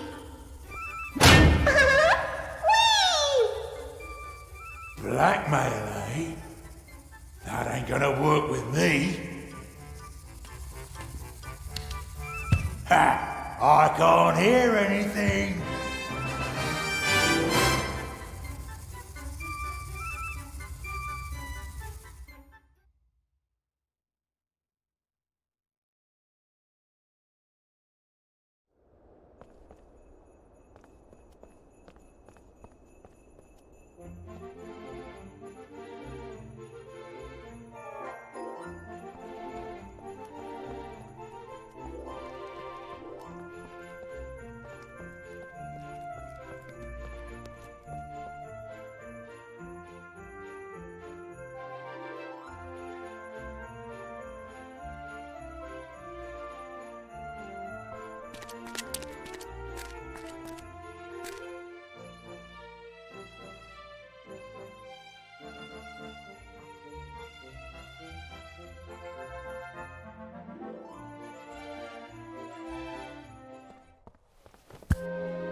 After you, Headmaster.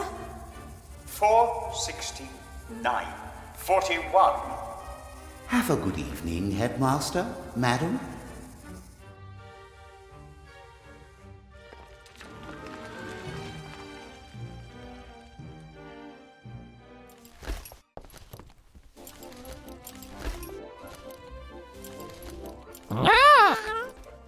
Well, my little one, have they been treating you well? I'll get you out of here. I just have to take care of something first. I can't leave Buttercup behind. She may be a creation of the little Van Buren, but she's my pink-coloured love-hearty hippogriff girl. She can come with me as soon as I've finished here. She can wait in the town.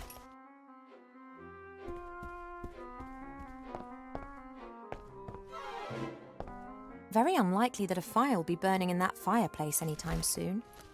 I wonder if all these transformations can be reversed when Wilbur finds a way of destroying the magic wand.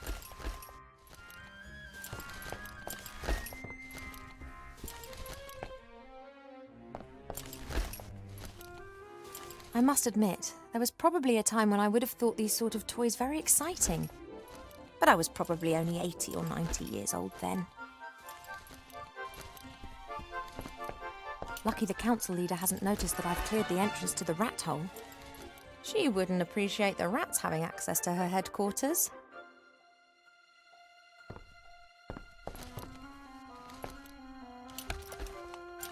The jar's been fastened to the cupboard with heavy and presumably magic chains.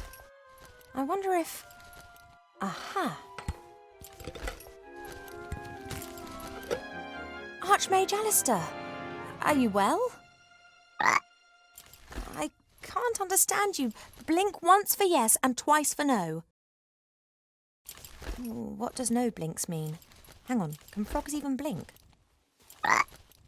I think we'll need to sort this out later. I'm getting you out of here.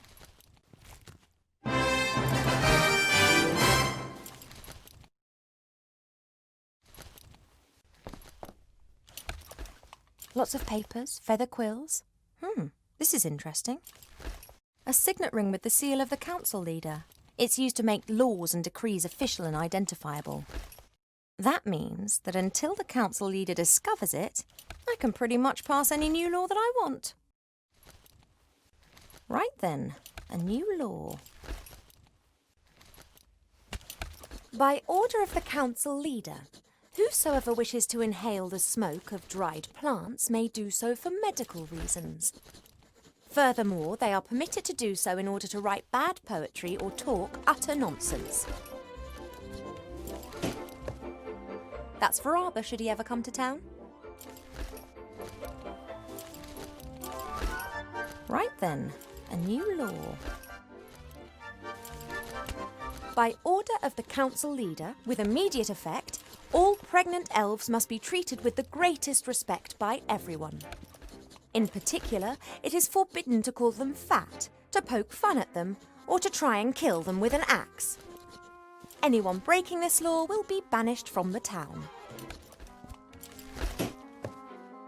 That makes it law. Right then, a new law. 2 adult humans, dwarves, elves, or any other beings capable of rational thought are allowed to marry whomsoever they please, and in any combination. Only prerequisite, love. No one will be forced to marry a pompous ass just because he's a rich prince and mother thinks that I'm getting a bit long in the tooth. Perhaps not the best phrased law of all time, but what the heck.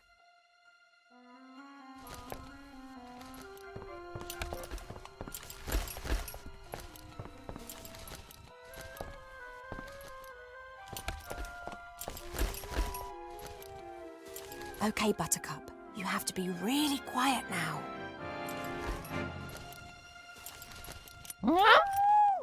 No, quiet. Okay, let's go.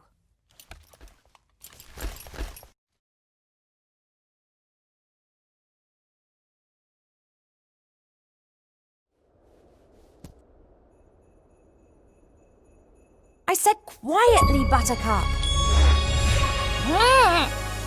No, the troll was not your friend. He was trying to kill us.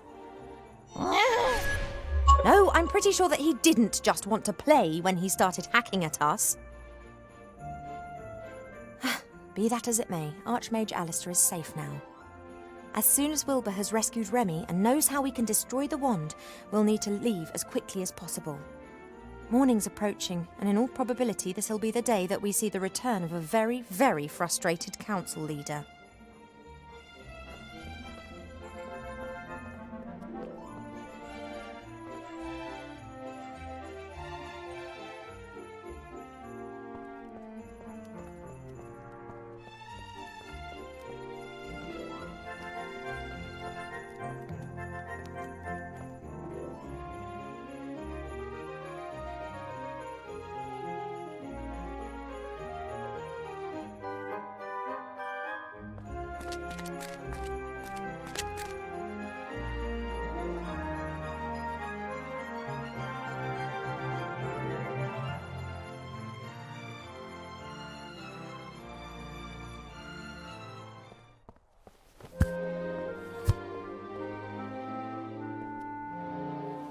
Hello, Zloff, Blout.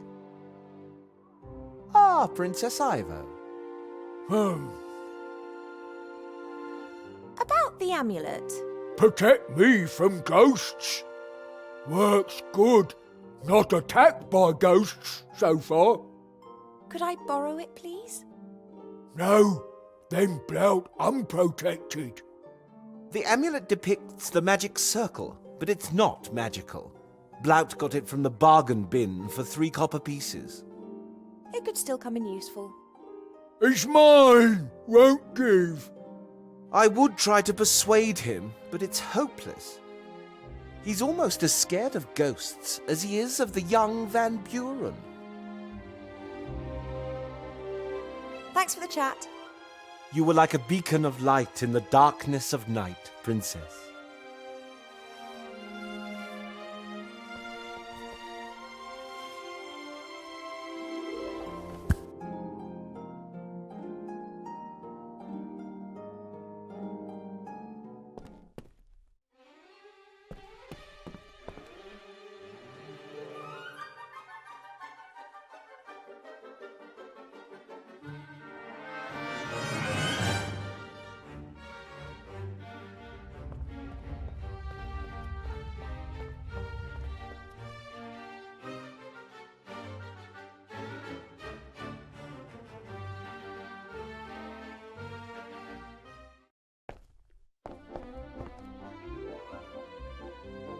Right then, a new law.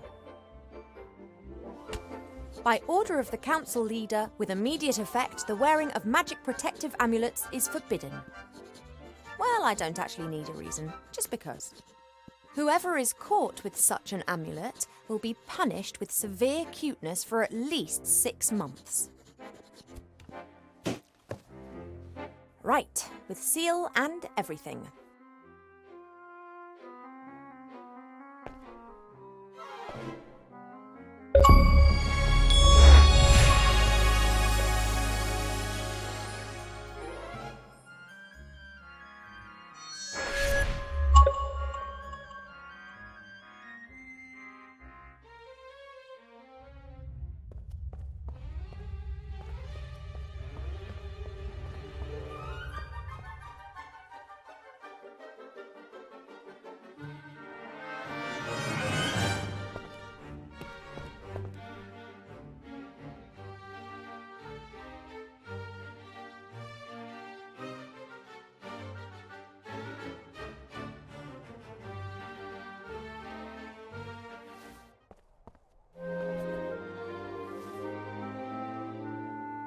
Hello, Zloff, Blout.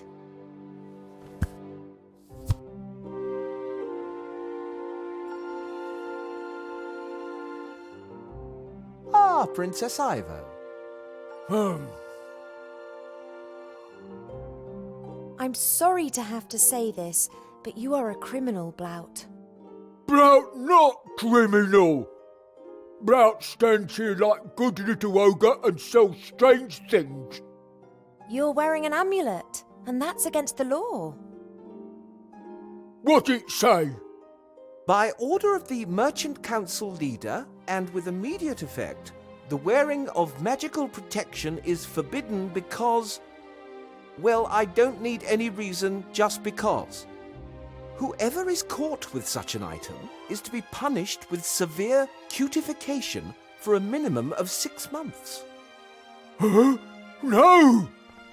Blout don't want to be little girl with pigtails. Got to escape, love. Well, perhaps you can ask the friendly law enforcement officer to turn a blind eye. Who's eye blind? What he means, Blout, is if you are really sorry about this and you can see you've made a mistake, then maybe the daughter of the council leader doesn't need to hear about it. Sorry, very wrong. I will, however, need to confiscate the amulet so that you won't be tempted to wear it in secret. Confiscate. Take away. Oh, sure. You don't tell little girl, right? Blout want to stay, Blout. I'll keep it for myself.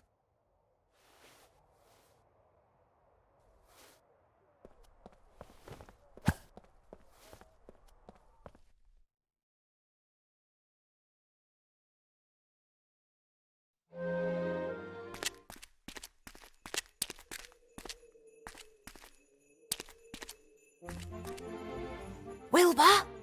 Yes? I've got an amulet for you. It shows the magic circle symbol. Is it magic? Not in the slightest. But it shows the symbol you have to draw on the ground underneath the ghost to trap him. Okay, got it. Thanks. That's all for now. See you later.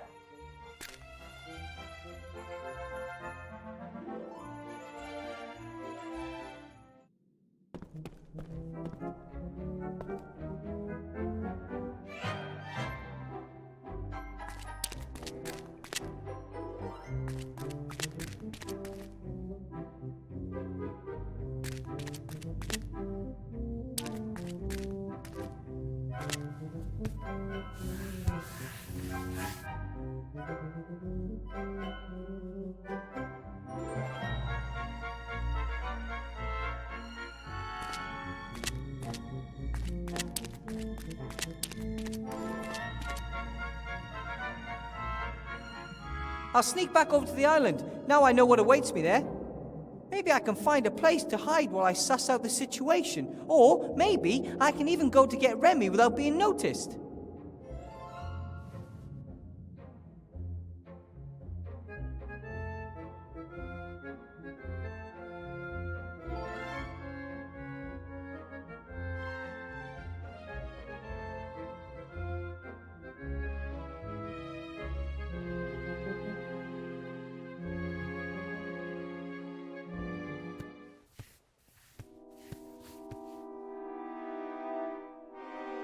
That's probably the strange machine that cultists wanted to use for things. Doesn't look like it's been used recently. No idea how far down it goes. The cellar master spoke of caves and crevices reaching hundreds, sometimes thousands of meters down into the ground. The beam of moonlight really emphasizes just how dark it is down here. Looks like a mirror. I'm not sure. Maybe the cultists required either sun or moonlight for certain rituals and used the mirrors to reflect it down here. This mirror's broken. No trace of the shards. Oh, Remy. If I'd have gone with you, this never would have happened. Or if it had, I could have got help. What a dreadful creature. The ghost lured Remy into a trap, and now it's using me to get the magic wand.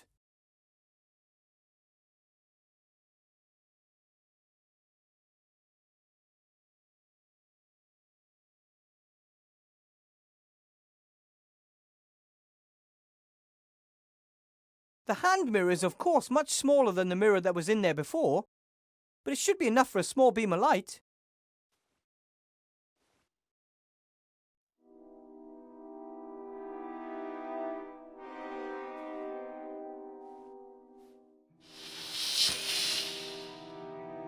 The light doesn't seem to bother him. He hasn't moved from the spot.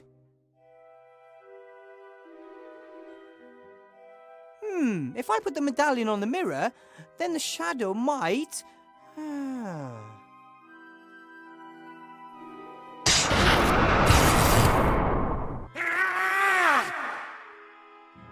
It works! Yes! The ghost can't leave the magic circle. I have to get to Remy, quick.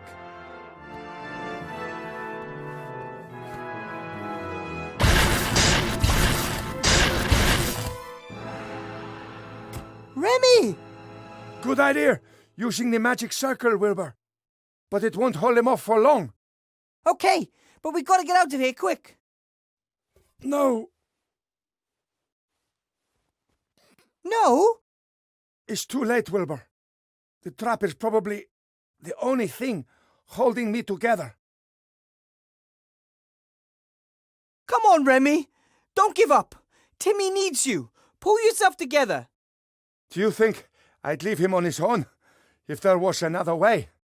For Timmy's sake, let's not waste the little time that's left. I found out what's going on with the wand.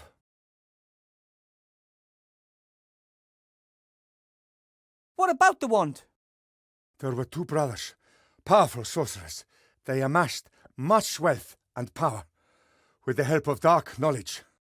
They searched and found this temple. One of them went insane and left town. The other was killed by my grandfather. Remy! Shortly before the brother's death, he transferred all of his power to a wand.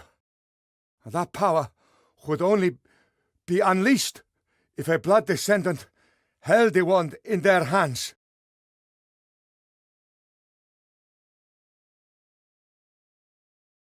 And one of the creators still guards his machine as a ghost?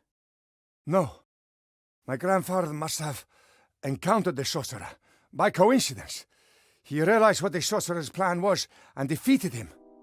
He gave his life and never left the temple again. You mean? He guards the wand. Didn't want it to find its way into the hands of the descendant of the sorcerer. This place is evil, Wilbur. It changes people. The wall between our world and The dungeon dimension is particularly thin here. The influence of the Nameless One is strong. I think my grandfather has forgotten who he was. He only exists to protect the wand. If only I'd got here earlier. If only I'd got to the island more quickly. You're here. That's what counts. My death won't be in vain. And I have a friend by my side. In my final hour, I thank you for that. You found the wand and gave it to me, but I don't understand. Wilbur, in everyday life, the sorcerers were merchants. Their surname was Van Buren. Sybil married Montgomery Van Buren, the sorcerer's youngest son. Her daughter, Chantal, has a Van Buren blood flowing through her veins. The first time the wand acted strangely was in the classroom. It must have sensed Chantal. And when Chantal got her hands on it, she received all her grandfather's secret powers, but not his knowledge. How can we destroy the wand? It's explained in the second brother's book of spells. He spent his final years mentally deranged in the dark woods. And the one brother came up with a way to break the other's power if it ever became necessary. Yes. You must find the book and destroy the wand, Wilbur. Go now, my friend. Remy! The resistance needs a leader, and I know of no greater fighter for good than you.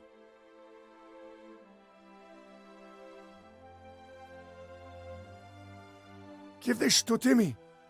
Please, look after him.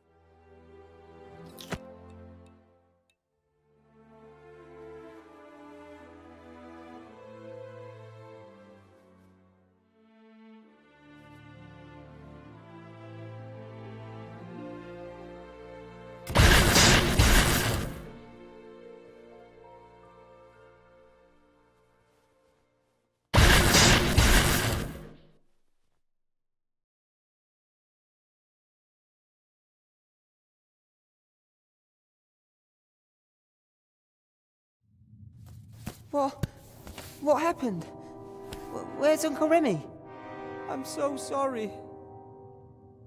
No, but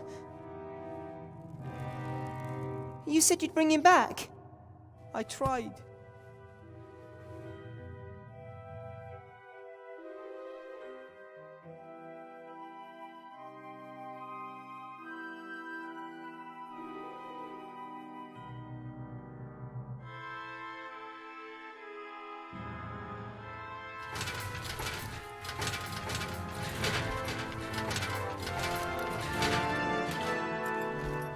All set to go? They're waiting down by the gate? All right. And Timmy? Esther and Nate are taking care of him.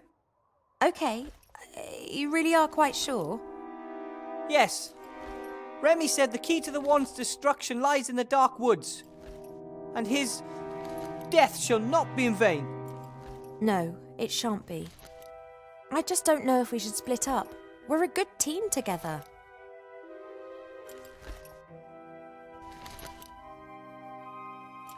You look after the Archmage, I'll search for the book. Van Buren can't chase us both. You're right. She'll be beside herself when she notices that the Archmage is gone. Any idea how to bring him back? Not the slightest, but I know how to find out. How? An oracle told me. I'll have to help a friend and will not know what to do. I must then find a flying pirate island and on it a building without corners. Then that's your path. Come on, Gulliver. Let's go and see what Timmy's up to. Yep. Good luck. Look after yourself. And we should put as much distance between us and Seastone before the old witch realizes what's happened. Come on then, Buttercup. We're trying to find a flying pirate island. That's where we'll find the answers. Too many questions. Cheap, here you are at last. We're looking for a flying island. Try to keep up this time.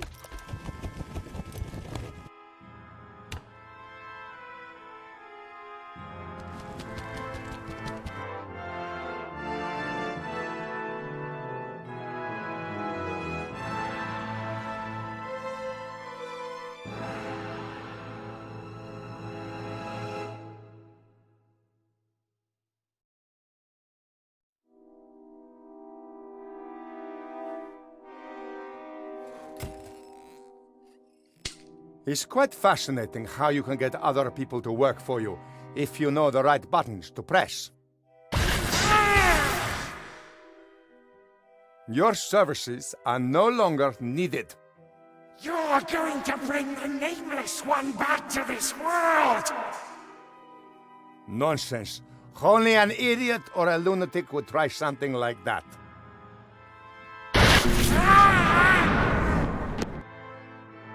And I am neither.